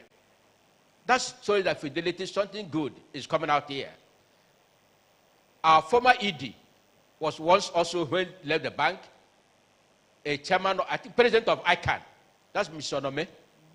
From Fidelity as well. So if our stars are having recognitions internationally, that means something good is happening here that maybe others are not seeing. I know by the time ND left too, we must have also national appointment, or even currently as you're sitting. Chairman have said, eh? No, it must happen. It must happen. I am prophesying it's going to happen. Because something good, people are organizing enormous work being put. And you organize all these things, you know. It is not favorite. We would like it. That will reflect what Fidelity is all about. Mr. Chairman, Secretariat is doing very well. Mostly Chima, Austin Chima, that guy, that boy is doing very fantastic in Secretariat. I think he's serving the madam very well. Madam, they have praised you. You too also must also be nice to people. When you do well, people commend you. Even outside the bank, people will appreciate what you're doing. Chairman who have quarreled several times. Like in our time, when a meeting, her neighbor was in Afre Bank. We were fighting, you know. I think Brigadier that came. But why are you fighting this man? I will say, please don't put your mouth. They are Republicans. They can pour the same shit. That's how we are. We tell to the face, Igbos. I'm proud of you. I'm an Igbo man. I'm proud. So me and Chairman today are best friends. We can get ourselves a quarrel, but that does not take the brotherliness away from us, you know. That's how it should be in the corporate world, in the society. And if you have this single mind, everybody will live happily without a certain carrying cutlass and guns. That's the issue, you know. So we are Republican by nature, and we are the best democratic practice in the world is an Igbo people. We are full Democrats. Mr. Chairman, keep it up. Don't fail to speak out when you're hurting the institution you preside over or overseen as a chairman. I am challenging you to challenge these authorities. I know you can do it, so that this nonsense in ACOM has to stop. They must find their way to making their money, not from the banks. Because if you take away those money, if they earn today, how can they have 600 billion on the vote of CBN without any interest on it? Even at 1%, it will go a long way for you to give to resetters and grow the economy and grow the balance sheet. But if that's the case, what is the purpose of keeping those money there? Does it stop the bank going down? Those banks that have those money, when they went down, did that replace their asset or their shareholders fund? No. So CBN have no justification keeping those money there in the first place. If the purpose of keeping that money there, when the bank going down, it will replace. It's zero. So, Mr. Chairman, the banks are surviving today by hard work and technology. I want to commend the management and staff for this modest report we are getting today. If you look at the expenditure, it's tally with the trend in the society today, in the world. Mr. Chairman, you look at your statement, it's moderate. And the MD followed that too. Not full pay, telling us what's happening in Afghanistan. What is happening in the Ukraine and Russia. But just tell us what's happening in your environment and the economy. That is excellent. That's what they are doing. I want to thank you, Mr. Chairman, for opportunity to represent other shareholders who are not here today. It is because Fidelity is our bank. And I will continue to support Fidelity any day, any time. Rain, Sunshine is my bank. God bless you very much. Thank you. Thank you. Thank you. We will conclude this session by recognizing Sir Sonumusu. And sir, with all respect, you can speak from your position, sir. Yes, sir. Thank you very much. I'm so excited coming to this meeting today because I'm happy with all the moral support given to me by my friends. At the time I had my stroke on 25th of January, I thought that was the end of the world. But corporate Nigeria gave me wonderful support, including Mike sitting down there from KPMG. They were calling, asking me about my health. And that has actually helped me a lot. Yeah. Today I can walk. On the 25th of January, I couldn't even get up from the bed, not to talk of walking. So altogether, I thank Almighty God for making it possible. The greatest of all was my friend Nona, who was not talking to me at all. But the next thing, he sent me a text encouraging me. So my illness has brought that section to an end. Nona, thank you very much for that. No. I was not allowed to take calls. But I called Ezinwa to tell Ezinwa about that. And I told the ED, Stanley, through his friend Mike, that this is what I'm going through. But all the same, those are past tense now. So we thank Almighty God for that. I actually decided to come to this meeting because of my special regard for the MD. When I had the announcement of 35 kobo, I was wondering that then means the past management must have done a good job, which is riding on to. So I'd like to congratulate Fidelity Bank for that. Again, it gives me opportunity again to have a second encounter with Mustafa. The first one was at the National Assembly. So, and I am so happy with his pronouncement today that they will look into this AMCON issue. AMCON is like a problem, a parasite on shareholders. Now, you can imagine if you are the chairman of a company which AMCON had destroyed, how will you feel about it? Because they have actually destroyed shareholders' value in so many companies. Name it. Can give you about 10 companies which AMCON destroyed. Planted non-entity directors there. They further destroyed the institution. Go and see what they are doing. Those, they said they came to catch thieves, but those they brought there turned out to be bigger thieves. in the place. So I'll be very happy. I'll be one of those who will write to congratulate you if you're able to achieve what you told us today. Now, Bonnie, my brother, was talking about central bank. Don't forget that central bank, directly or indirectly, is funding campaign issues with our money, all the money they got there. Didn't you see the central bank governor in Babariga? Yeah. When he paid salary visit to the president? What is his own headache with salary visit when the economy is going down by the day? So I have personally asked this question so many times. What are we earning from all this deposit that central bank is taking? I'm going to send you a magazine we did on all these things. You see the amount of money kept there which they have taken and making shareholders to be penniless. Because if this money, if you go to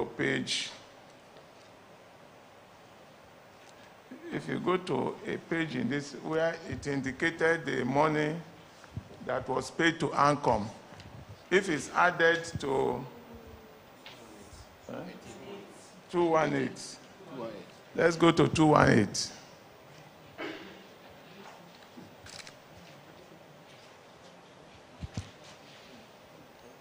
I am no longer allowed to stink like SARS on Inwos, so if you go to 218, 15 billion naira against 11 billion last year. If this is added to the bottom line that made us to pay 35 kobo, it would have increased the dividend that we would have paid. What are they doing with this money? And the place is corruptly rotting. AMCON is corruptly rotting.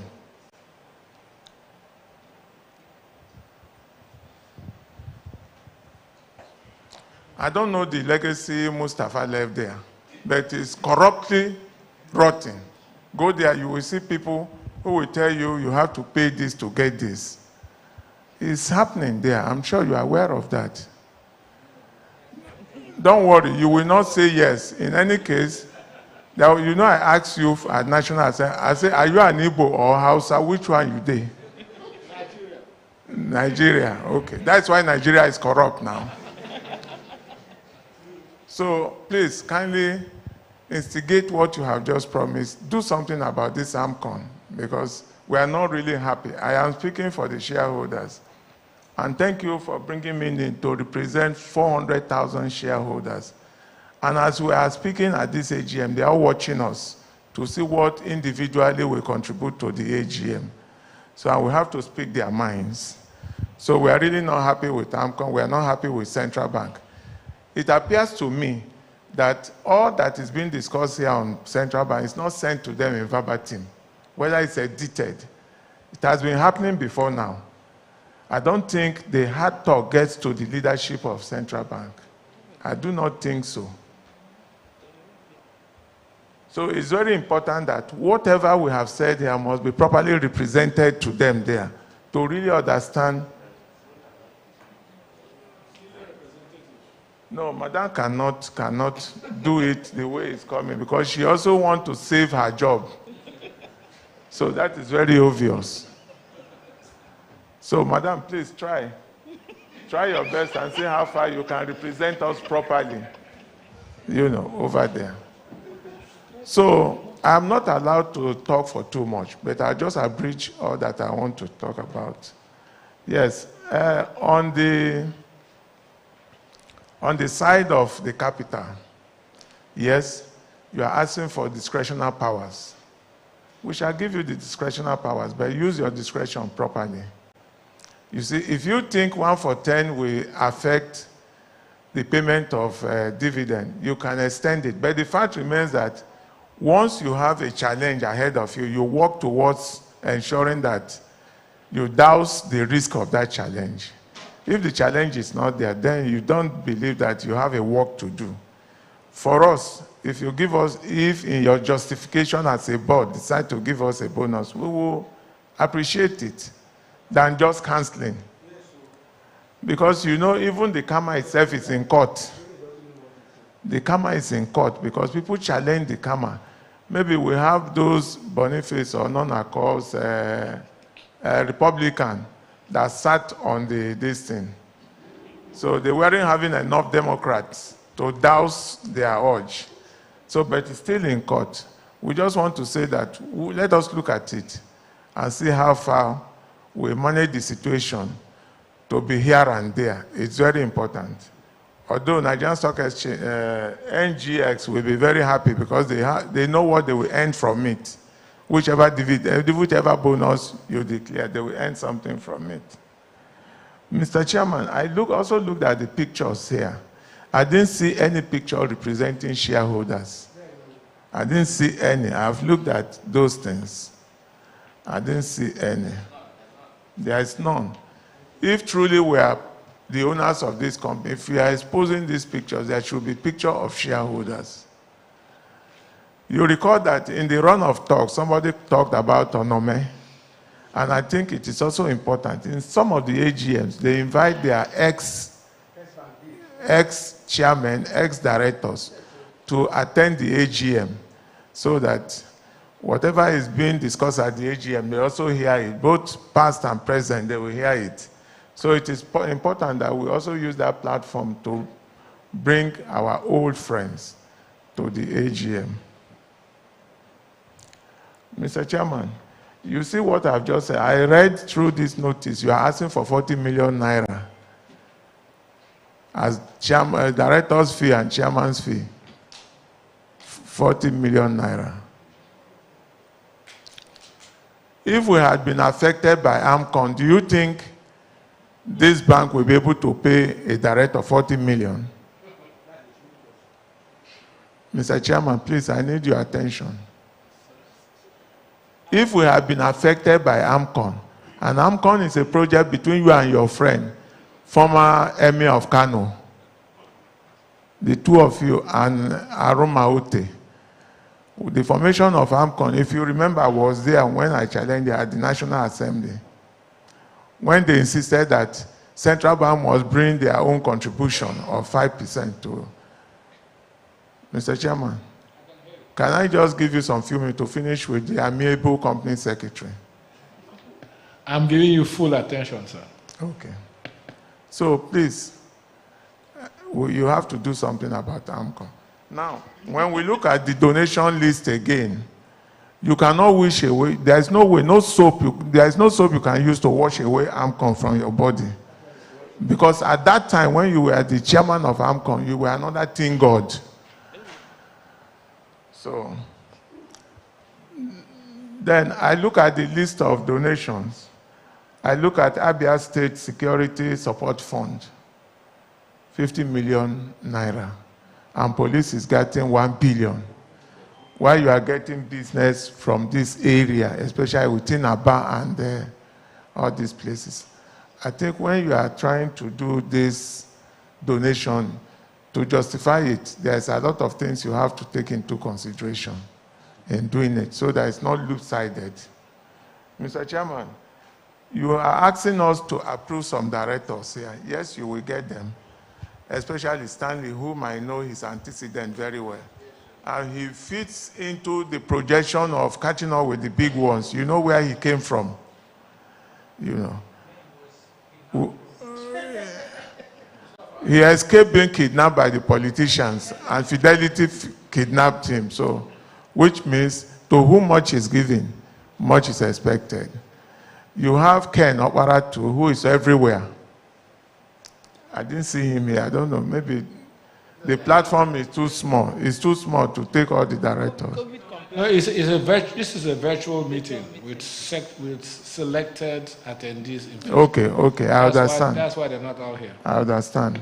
These two people, at least I can say a little bit about them moving around.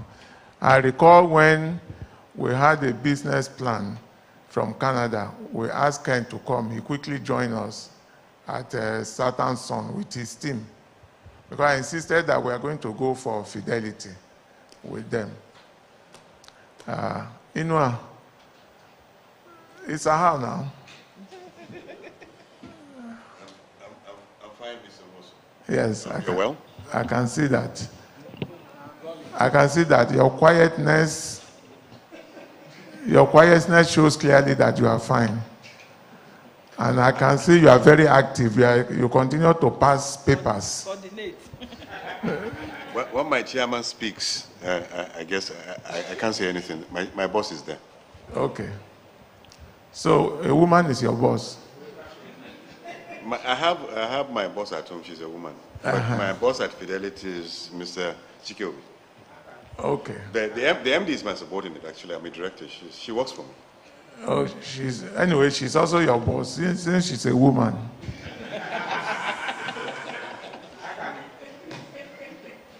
Mr. Chairman, just to conclude, because I don't have the stamina like Boniface to speak, I want to tell you very clearly that we appreciate the result of Fidelity.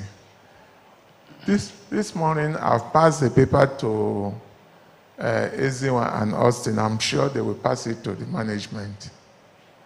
It's a summary of our finding on the whole annual report, which she will pass. Okay, you got it. Thank you. So I want to say we're expecting better result next year, and by God's grace, you will achieve it. Thank you. By God's grace. Yeah. Thank you.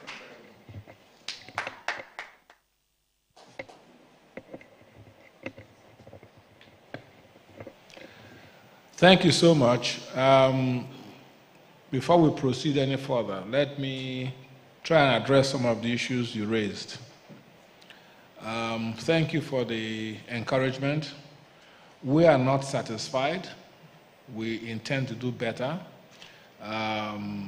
The chairman, the MD has set some very, very aggressive targets for this year.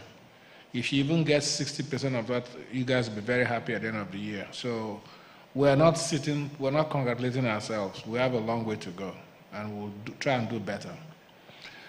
The AMCON issue, like I said, the purpose of AMCON at the time it was created, I believe in. I believed in it, that's why I accepted the role. However, I also believe that banks cannot have an open-ended commitment to keep paying that levy. I also believe that as it gets bigger and bigger, it will become much more of an issue with shareholders. And I think that the regulators and the powers that be should recognize the fact that it's an issue that must be addressed. So we will try and address it cooperatively. I would not advise Fidelity to carry the mantle of addressing the issue. But since I'm also president of the Bank Directors Association of Nigeria, that institution that covers all banks is probably the best place to address it from, so that it's a unified approach to it and not one bank that can be penalized or singled out, but we'll address it as a group. I give you my word that it's one of the things that is most important to me to address from BDAN, not from Fidelity. I need to protect my shareholders as well. The issue of the donations, like we said, I want MD to address it because there's a reason for the lopsidedness. It's not arbitrary. Yeah, okay, thank you once again. And can you hear me? Yes. Okay, great, okay.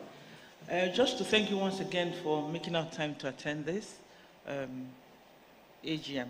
Just to throw some light on the issue of the police donation. It was more or less like a response to the NSAS problem.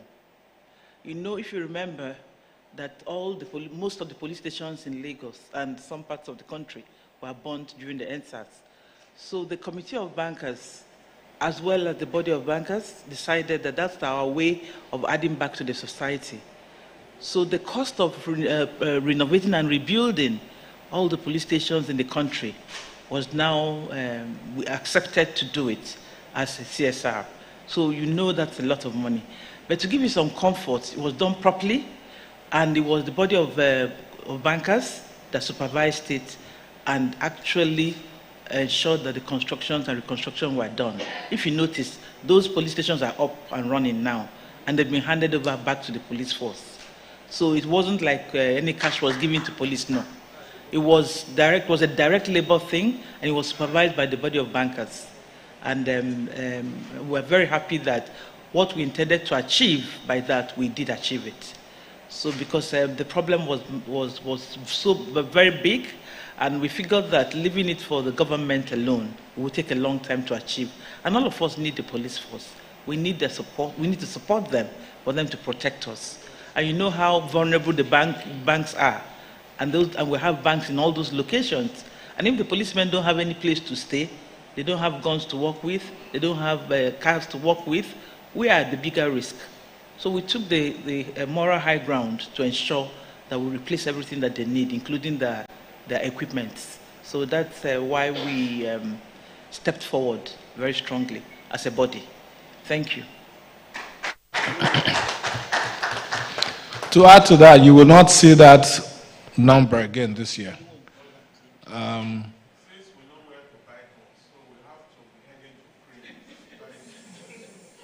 Thank you very much, sir. Thank you. We will contact you later. Maybe to take the ones you have from you. I would like to recognize the presence of Dim Wusu, a former director of the bank. Thank you very much, sir, for attending.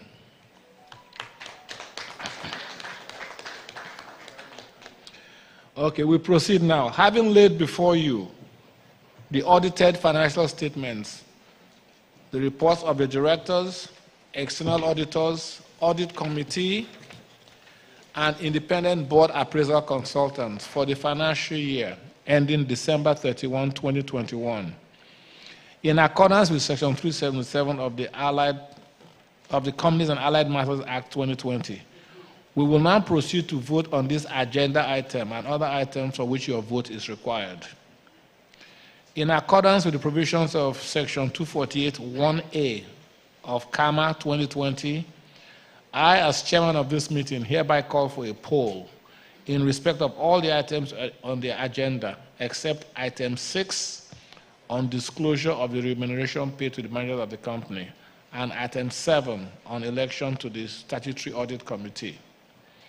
In view of the fact that agenda items for which your vote is required are ordinary resolutions, please note that a simple majority of votes will be required to pass each resolution. Please note also that voting will be conducted electronically and the results displayed on the screen. I am informed that you are each given an electronic voting device upon accreditation by the registrars. The representatives of external auditors, Deloitte and Touche, shall act as scrutineers. The registrars will conduct the voting, and upon conclusion of voting on each resolution, display the results on the screen for all to see before proceeding to the next resolution. I request kindly that you use your devices to cast your votes. I will now call on registrars to explain the process for electronic voting. Registrars, please. Thank you very much, Mr. Chairman. For the purpose of voting on each of the resolutions, if you are for that resolution, please press 1A on the voting device. If you are against the resolution, please press 2B. But before you start pressing, please ensure that the screen of the device is blank. Thank you. I hereby call on a shareholder to move this resolution. Take notes. To receive the audited financial statements, this is resolution, and reports. Okay. Okay. Will a shareholder please second resolution?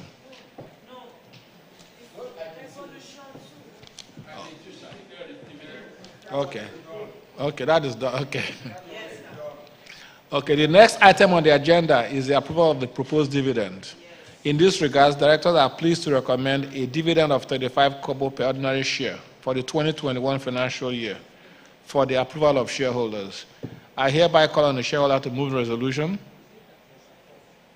Who moves?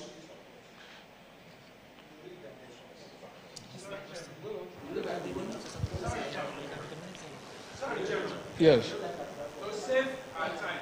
Yes.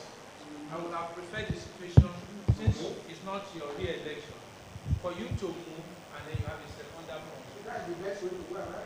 Sorry, for me to move? You move the motion and get a seconder from this end. Okay. That way is faster. It's faster. Thank you for the suggestion, Honor. I move to approve the payment of dividend of 35 kobo per ordinary share for the financial year. She says you should move. My name is Mrs. Bakari Adebisi Oluwayemisi. I move the motion for the declaration of the dividend. No. Second the motion. He said he prefer us to move it. She said... No. The Lord, no, this is our meeting. Okay. You can move, then we second. I move. That's the rule of the law. Okay, I second the motion, Mr. Chairman.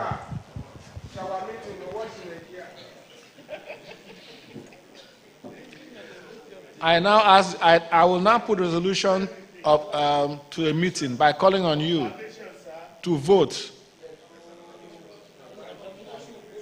Observation? Registrars. Thank you very much, Mr. Chairman. Yes. For the purpose of voting on that resolution, which is the declaration of dividend, if you are for that resolution, please press 1. Is it on? If you are against that resolution, please press 2B. Voting has commenced. We've gotten 5 responses already, 6 responses, 7 responses, 7 responses, 7 responses, 7 responses, 7 responses. Calm down, please. Calm down. 14 seconds left. Seconds.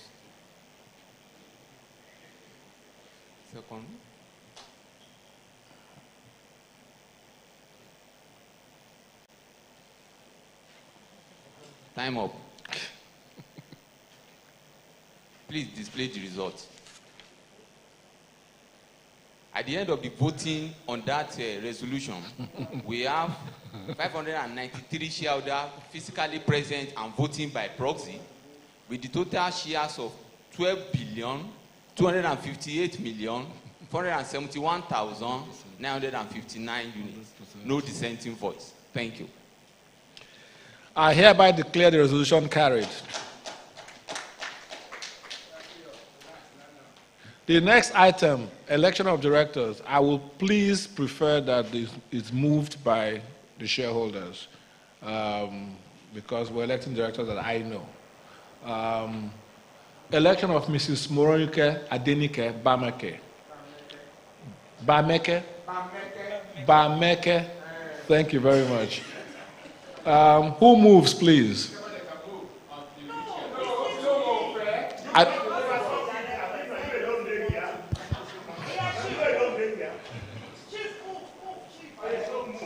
I've been here since morning. You didn't call me to do anything. I so move. Who seconds, please? Seconded. I saw Latunde Okelena. I second that motion as moved by Chief Adesiyan. Registrars, can we please vote on this resolution? Yeah, thank you, Mr. Chairman.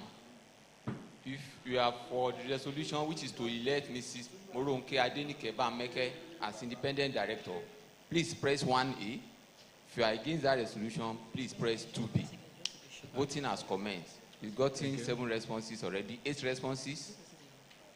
8 responses from the shareholders that are physically present, 9 responses. 9 responses. 9 responses. What are you doing? Calm down, please. Yeah?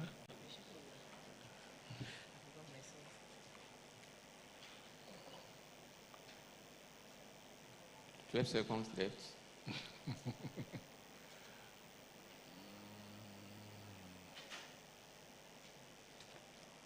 2 seconds.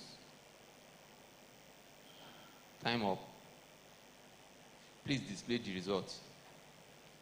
At the end of the voting on that resolution, which is to elect Mrs. Moronke Adenike Bameke as independent non-executive director of Fidelity Bank PLC, we have 597 shareholders voting physically and by proxy, with the total shares of 12,259,637,560 units. No against. Thank you. I hereby declare the resolution carried. Next resolution, the election of Mr. Stanley Chidoziem Amuche. Who moves? Mr. Chairman, I rise to move that motion. Thank you. Boniface is here. Who seconds, please? I second, Mr. Chairman. My name is Mrs. Bakari Adebisi. Registrars, can we please vote? Yeah. Okay. Thank you, Mr. Chairman. If you are for that resolution, which is to elect Mr. Stanley Chidoziem Amuche as Executive Director of Fidelity Bank PLC, please press 1A. If you are against that resolution, press 2B.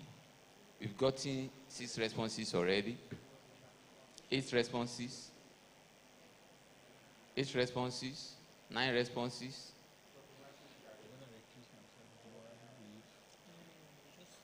Nine responses. Yes. This two. Calm down, please.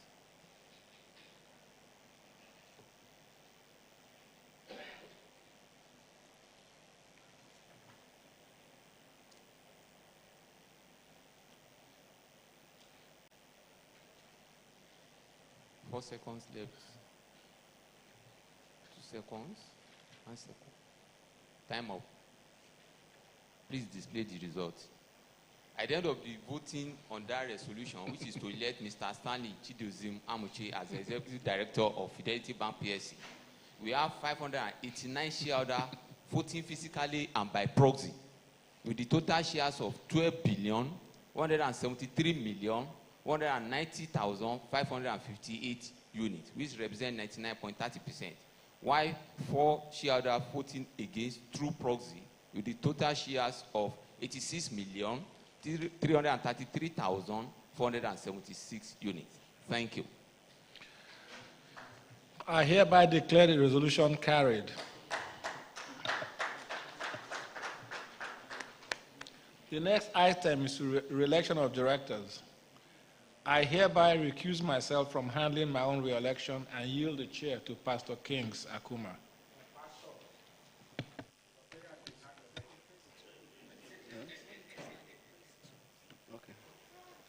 Thank you, Mr. Chairman, and warm greetings to our shareholders.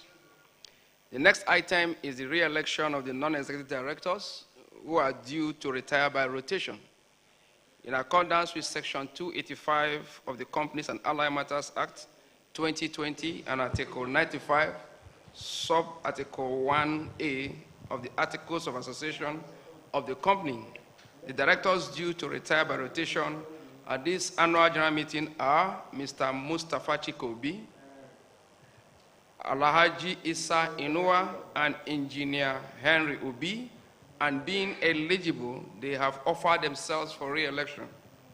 I can confirm that a formal evaluation was conducted to assess the performance of the directors due to retire by rotation, and that the board recommends their re-election based on their impressive contributions to the growth of the bank. Please be informed that separate resolutions will be proposed for the re-election of each director. Yes. Re-election of Mr. Chikobi. Will a shareholder please move the resolution for re-election of Mr. Chikobi as a non-executive director? Thank you, sir. I, Chief Timothy Adesina, so move. Based on the promise. I second the motion. Will a shareholder please second this resolution? I have seconded the motion. Okay. I will now put the resolution to the meeting by calling on you to vote with your electronic devices. Thank you very much, the acting chairman.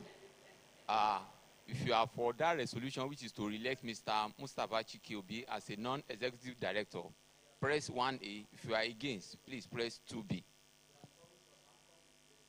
Okay, we got in 6 responses already. 8 responses. 8 responses. 8 responses. 8 responses. 8 responses. 8 responses. Calm down, please. Calm down, please.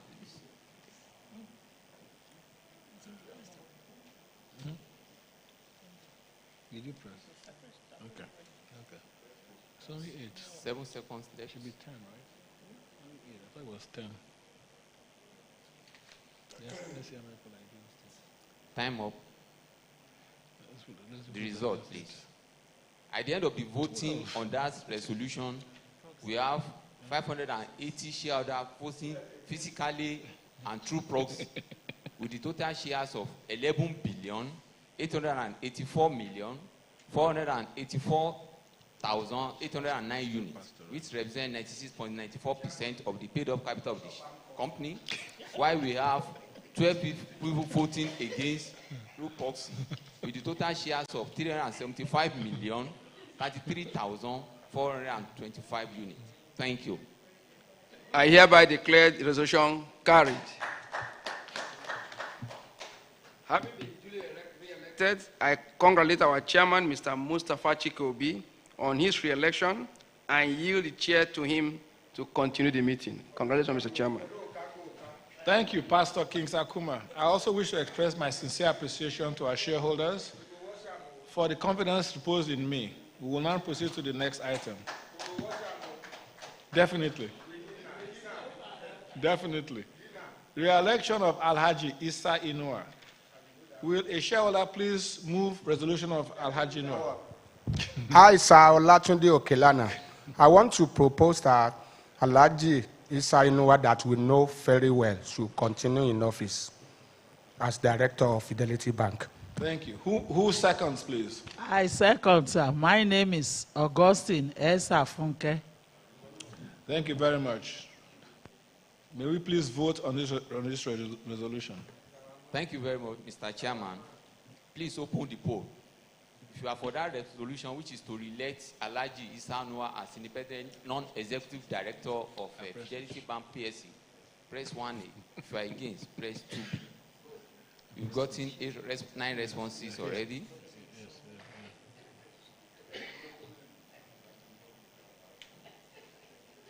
Count down, please.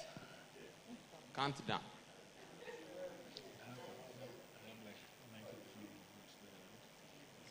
Yeah, my time here. 11 seconds left.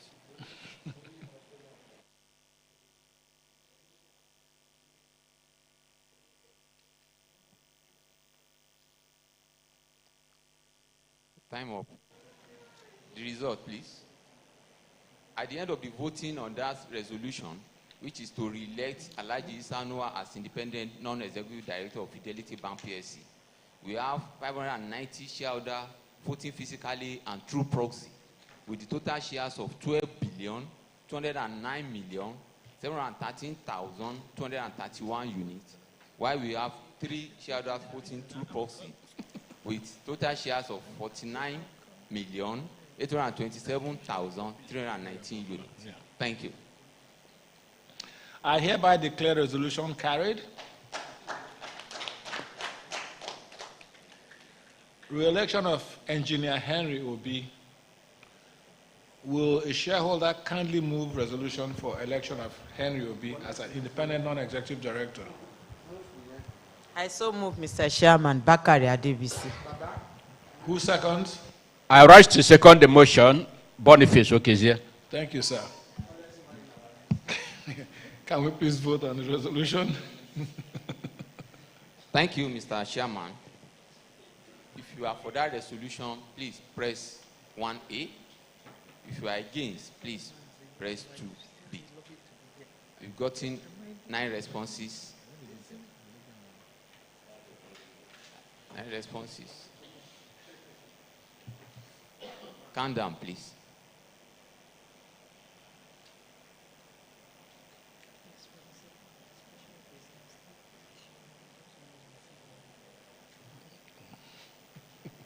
Okay. 5 seconds left. Time up. Please display the results. At the end of the voting on that resolution, we have 588 shareholders voting through proxy and physically present, with the total shares of 11,971,985,470 units, while 7 shareholders voting through proxy, having a total shares of 287,577,974 units. Thank you. The resolution is carried. Next item, to authorize the directors to fix the remuneration of the auditors. In accordance with Section 412 of the Companies and Allied Matters Act, the external auditors, Deloitte and Touche, have indicated their willingness to continue in office as the bank's external auditors. Will a shareholder move resolution to authorize the directors to fix the remuneration of the external auditors? Hi, Chief Timothy Adesina. So move. Thank you, sir. And I want to remind the company that we need unclaimed dividend list for Fidelity Bank. I was not given the opportunity to speak. It's among what I wanted to raise. We don't want diskettes, because many names are on diskettes that are sent to many shareholders, and they are not aware, and that is why so many names are on the unclaimed dividend list. Thank you very much. You'll be addressed very much, sir. I regret not giving you a chance to speak. I apologize. Who's second? Sir Olatunde Okelana, second motion, sir. Motion, I said. Please, can we vote on this, please? Please, if you are for that resolution, which is to authorize the director to fix the remuneration of the auditors, of the external auditor, please press 1. If you are against, press 2B. You've gotten 6 responses already, 7 responses, 8 responses, 9 responses. Calm down, please.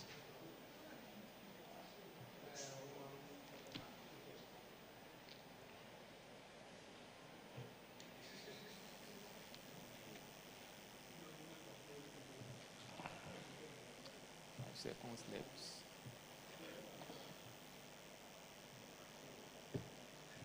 Time up. The results.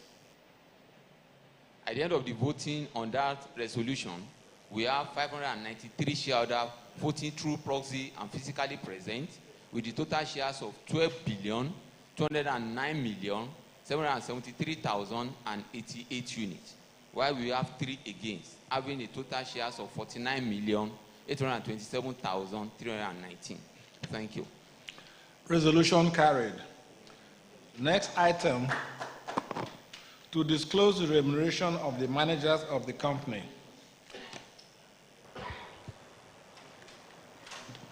The next item is to disclose the remuneration of the managers of the company in accordance with sections 238 and 257 of CAMA 2020.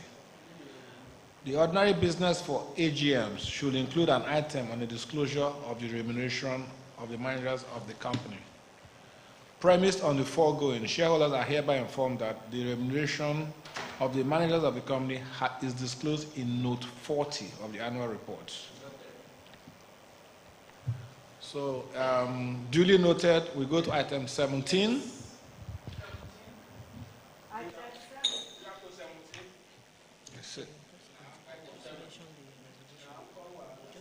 Okay. Well, it says 17 here, so maybe it's 7. The next item is election of members to the Statutory Audit Committee. Please note that a Statutory Audit Committee has been established in accordance with Section 404, subsections 2 and 3 of CAMA 2020. The committee is made up of 3 representatives of the shareholders and 2 members of the board of directors. Current shareholders representatives are Chief Frank Ong, Dr. Christian Winia, and Mr. Innocent Moore. In compliance with the provisions of Section 4043 of the CAMA, the board's representatives on the Statutory Audit Committee are Pastor Kings Akuma and Mr. Nelson Mweke. As stipulated in the notice of the meeting, any shareholder may nominate another shareholder for election to the Statutory Audit Committee by giving notice in writing of such nomination to the Company Secretary at least 21 days before the AGM. The CBN, in its Code of Corporate Governance for Banks and Discount Houses, stipulates that members of the Statutory Audit Committee should be knowledgeable in internal control processes, accounting, and financial matters. A total of 65 nominations were received for the election of shareholders' representatives to the Statutory Audit Committee. Of the 65 nominations, 62 either withdrew or could not be processed for various reasons, including late submission of nomination, non-membership of the company by the nominee or nominator, leaving only 3 valid nominations. The 3 valid nominations are: number 1, Chief Frank Ong, Dr. Christian Winia, and Mr. Innocent Moore. Please note that Section 249(3) of the CAMA provides that there should be no right to demand a poll on the election of members to the Statutory Auditory Committee. Premised on the foregoing, and given that there are 3 valid nominees for 3 vacancies, there is no need for an election to the Statutory Audit Committee. Pursuant to provision of Section 404 of the CAMA 2020, I hereby call on the shareholder to move the resolution of the election of Chief Frank Ong, Dr. Christian Winia, and Mr. Innocent Moore as the shareholders' representatives on the Statutory Audit Committee with effect from May 5, 2022 until annual general meeting. So who moves, please? I so move, Mr. Chairman. And who seconds, please? Who seconds? I so second. Thank you so much, Chief. Yes. Thank you. I hereby declare the resolution carried. Special business. My Oga Ezinwa has told me that she will prefer that the special business is moved and seconded by shareholders as well. Pardon me? Okay. Number 1, approval of the remuneration of directors. Having concluded the ordinary business of the meeting, we will now proceed to the special business of the day. The next item is to consider and, if thought fit, pass the following resolutions as an ordinary resolution. Will a shareholder please move resolution that, I have to read this to you, the non-executive director's remuneration for the financial year ending 31/2022 and succeeding years until reviewed by the company in annual general meeting be and is hereby fixed at 31 million for each non-executive director and 40 million for the chairman of the board of directors. Who moves?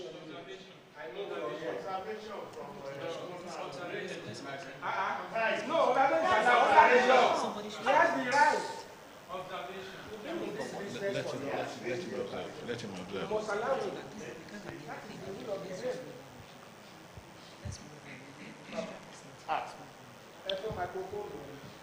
Who seconds, please? If the shareholders demand an observation, please continue with the observation. Chairman, I did hear you when you were giving responses to some of the issues I raised. What I heard you say is that this money is not January to December. But the way this resolution is couched says that it's January to December. So some clarification needs to be made. I'm not a lawyer, but I've followed corporate governance long enough to know that that is the implication. Because much more importantly, if you also look, I can't remember the page, the presentation of payment of director's fee, I'm told, is quarterly. So if it's quarterly, there's also a challenge. So I want this issue. Let me clarify. Would you respect? Yes. Some of us raise this issue because I've seen in other jurisdictions. Yes, on page 47, that director's fee is paid quarterly. If you say you are going to pay quarterly and we are giving you approval in May, technically the way it is couched, it means that once we give you this approval, you also collect that amount from January to March. Please let me clarify. Okay, I would be interested. There is no approval for this until today. So anything that happens on this approval starts from today. So if it has to be prorated for 2 out of 3 months, what existed before is what existed. It starts from today. There's no ambiguity about it. So there was no approval to pay this before. The approval will be given today if accepted by you. So it doesn't go back to January, it doesn't go back to April. It starts from today. I think that's the clarification you need. Chairman, I rise to move that motion. Okay, Sir Boniface. Okay. Please, let's put this to vote. Thank you very much, Mr. Chairman. If you are for that resolution, which is on the remuneration of the directors, please press 1A. If you are against that resolution, please press 2B. We've gotten 8 responses already. 8 responses. 9 responses. Calm down. You have a lot of this, though. A lot of resolutions.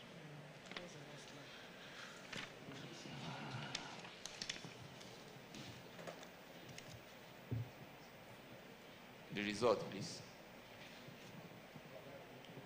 At the end of the voting on that resolution, we have 596 shareholders voting through proxy and physically present, with the total shares of 12,246,944,098 units. No dissenting votes. Thank you. I declare the motion carried.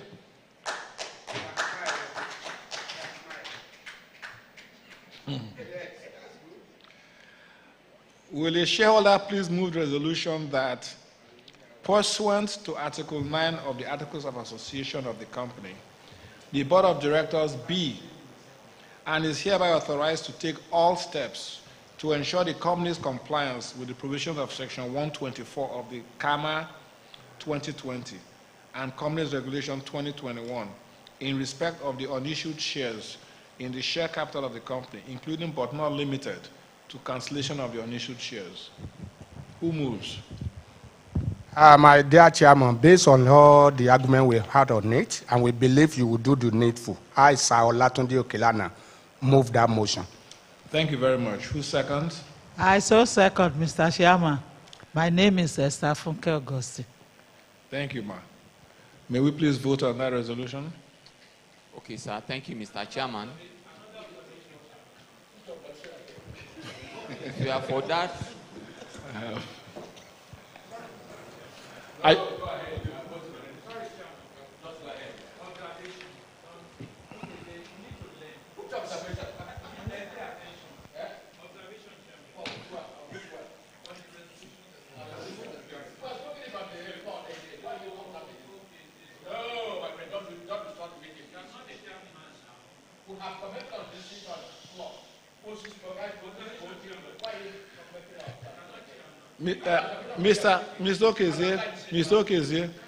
Mr. Okezie, can we, I will allow this observation, but we cannot have an observation on every issue. So you may go ahead with this observation, sir. Chairman, when I come for meetings, I come prepared. I don't come, I'm not a rabble-rouser. What ordinarily we'll have done is to say that item 8.2 to item 8.7 will have been one resolution. That's what we'll have done. But since it's been done in this manner, and since people have also voted, what I will suggest that we'll do is to take all of them as one resolution. I want to be educated because, with due respect, item 8.3 is flowing from 8.2. 8.4 is flowing from 8.2. Okay. I don't know. Can I ask the shareholders if they agree with that observation? Mr. Chairman, Mr. Chairman. Boniface. This is already. Can I have Mr. Chairman, with due respect, nobody have monopoly of knowledge. Yes. It's not just a lawyer. You should not, bamboozle us here. People already have voted these things, and process have sent in that line. So it's just a matter of, ceremonial, those who are here. Yes. So, like me, I already voted in this resolution and submitted. I know I'm going to be here. So let us take it in that line. So we'll if you have said earlier that item 8.2 and this one, because they are similar in nature, I've been taken. I don't have quarrel over it. But it's not that things you raise harder and that. If you say that three shall be taken as one resolution, okay, there's no problem. We will, since we have learned from this, next time we will do it the way you say, but we'll continue with the way it's been designed. So who moves on item 8.2? We're voting. We're voting, right? No, we haven't voted. Have we voted? The voting has not been concluded. It has not opened. So please open the poll again. Now it's open. It's now open again. Please. No. Okay, we'll speed this up. 7 responses. 7. You can close it. Yeah. Time up. Yeah. Let's go.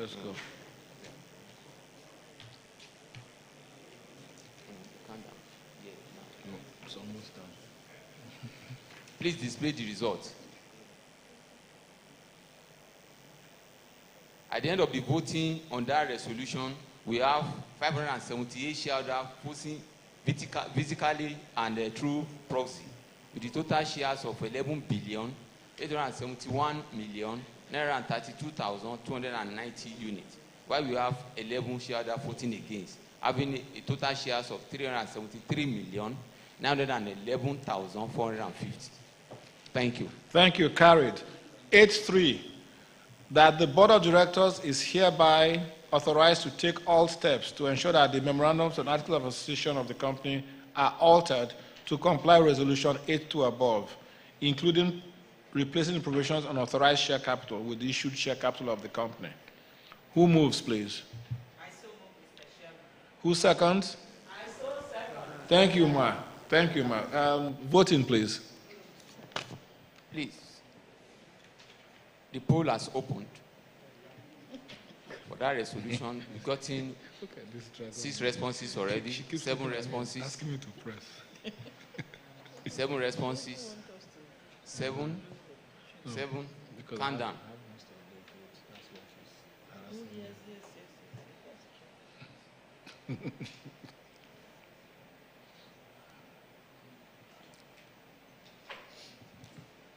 The result, please. At the end of the voting on that resolution, we have 577 shareholders voting through proxy and physically present here, with the total shares of 11,871,932,090 units, while we have 11 shareholders voting against, with the total shares of 373,911,450 units. Thank you. Thank you. Carried. Will a shareholder please move that the Board of Directors is hereby authorized to undertake as it deems appropriate and in accordance with applicable laws any actions, business combinations, or transactions, including but not limited to investment, acquisition, restructuring, capital raising, expansion of business arrangement required to secure a competitive advantage for the company. Who moves, please? Thank you, Chief Timothy Adesina. Thank you. Who seconds? I second, sir. Sir Olatunde Okelana. Yes, sir. The security expert. Let's vote. From Chicago, from Chicago. Please open the poll. Open the poll for that resolution. We have 4 responses already. 5 responses. 7 responses. We'll soon be done.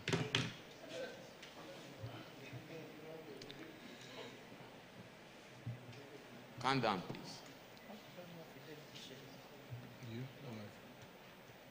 You should.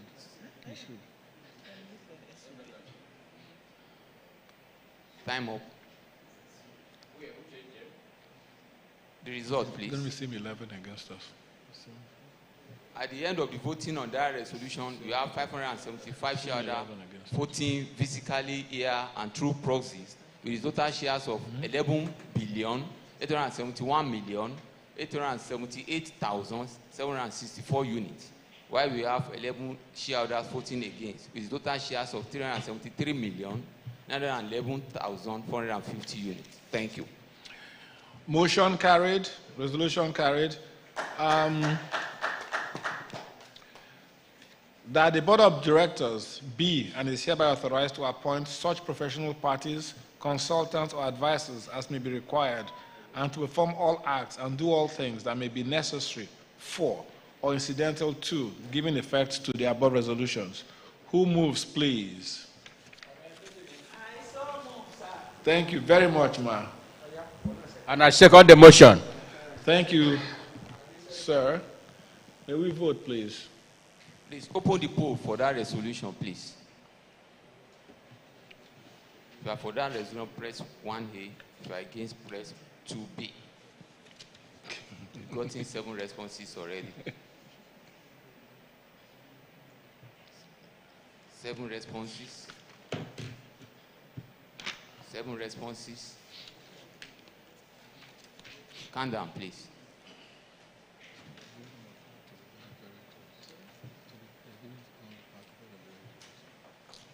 Seconds left. It's going to be 11.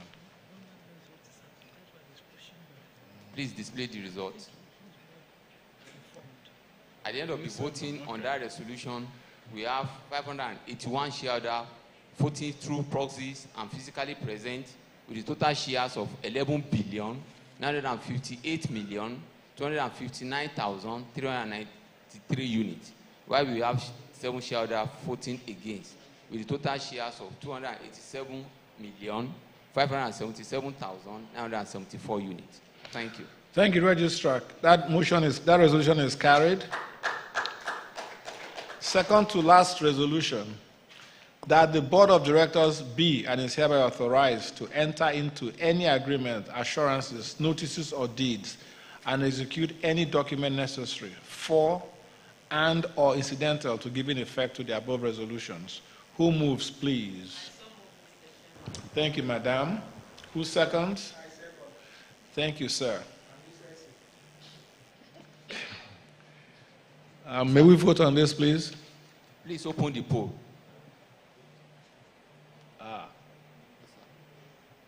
Okay.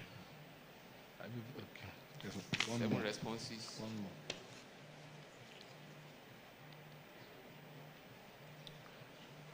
Count down, please. Okay.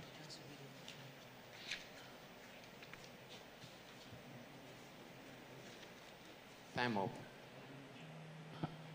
The result, please.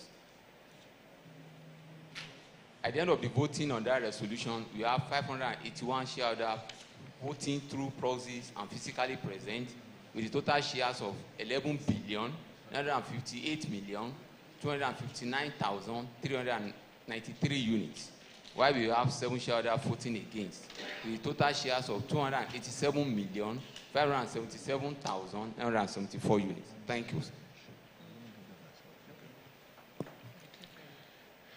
Resolution is carried. Finally, the last resolution, that the Board of Directors be and is hereby authorized to take all actions that are incidental to and required for giving effect to the above resolutions on such terms, conditions, and dates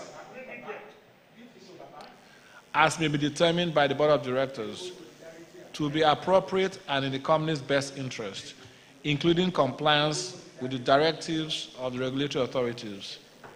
Who moves, please? Yes. I so move. I'm Chief Timothy Adechinyo.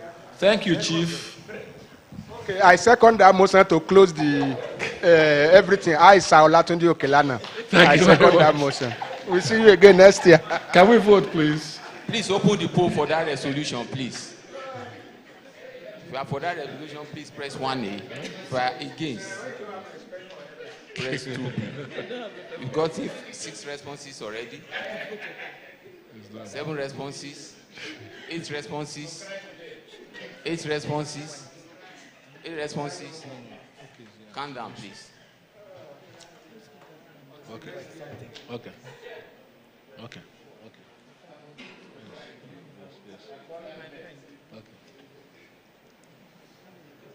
The result, please. The result, please. At the end of the voting on that resolution, we have 595 shareholders voting physically and through proxy, with the total shares of 11,959,290,051 units, while we have 7 shareholders voting against, with the total shares of 287,577,974 units. Thank you. I declare the motion carried. Thank you very, very much for the trust in me.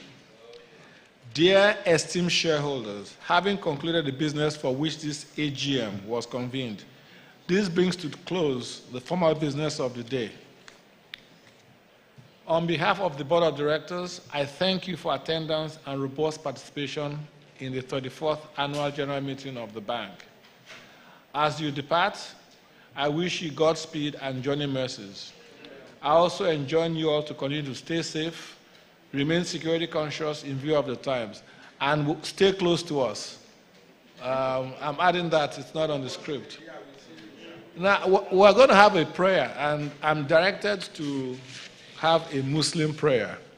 But in view of my terrible lapse in not allowing Chief Timothy Adechinyo to speak, I will please forgive me for calling on him to give us a closing prayer.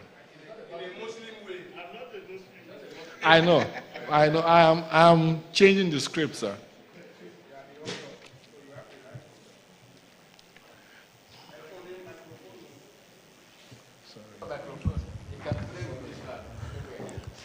We thank you, O Lord, yes, for giving us. Please stand up, let us pray. We thank you, our Redeemer, for giving us the opportunity to deliberate on the progress of our company, Fidelity Bank, Nigeria PLC. We thank you for all you have enabled us to deliberate on, and we pray that Almighty God will bless the activities of this bank going forward, and the directors, management, and staff shall always operate accident-free. We pray for the success of the board, management, and staff, and that you, God, will continue to water their efforts. This, our coming next year, let us be able to have a bumper harvest and give our directors the courage to give us better dividend, not 3 kobo, not 35 kobo out of 123 kobo. We are praying that next year it shall be about 25 kobo or even 1 naira. These and other things we pray for in our Redeemer's name, Jesus Christ. Amen. Thank you, Lord. Please remain standing for the national anthem, please.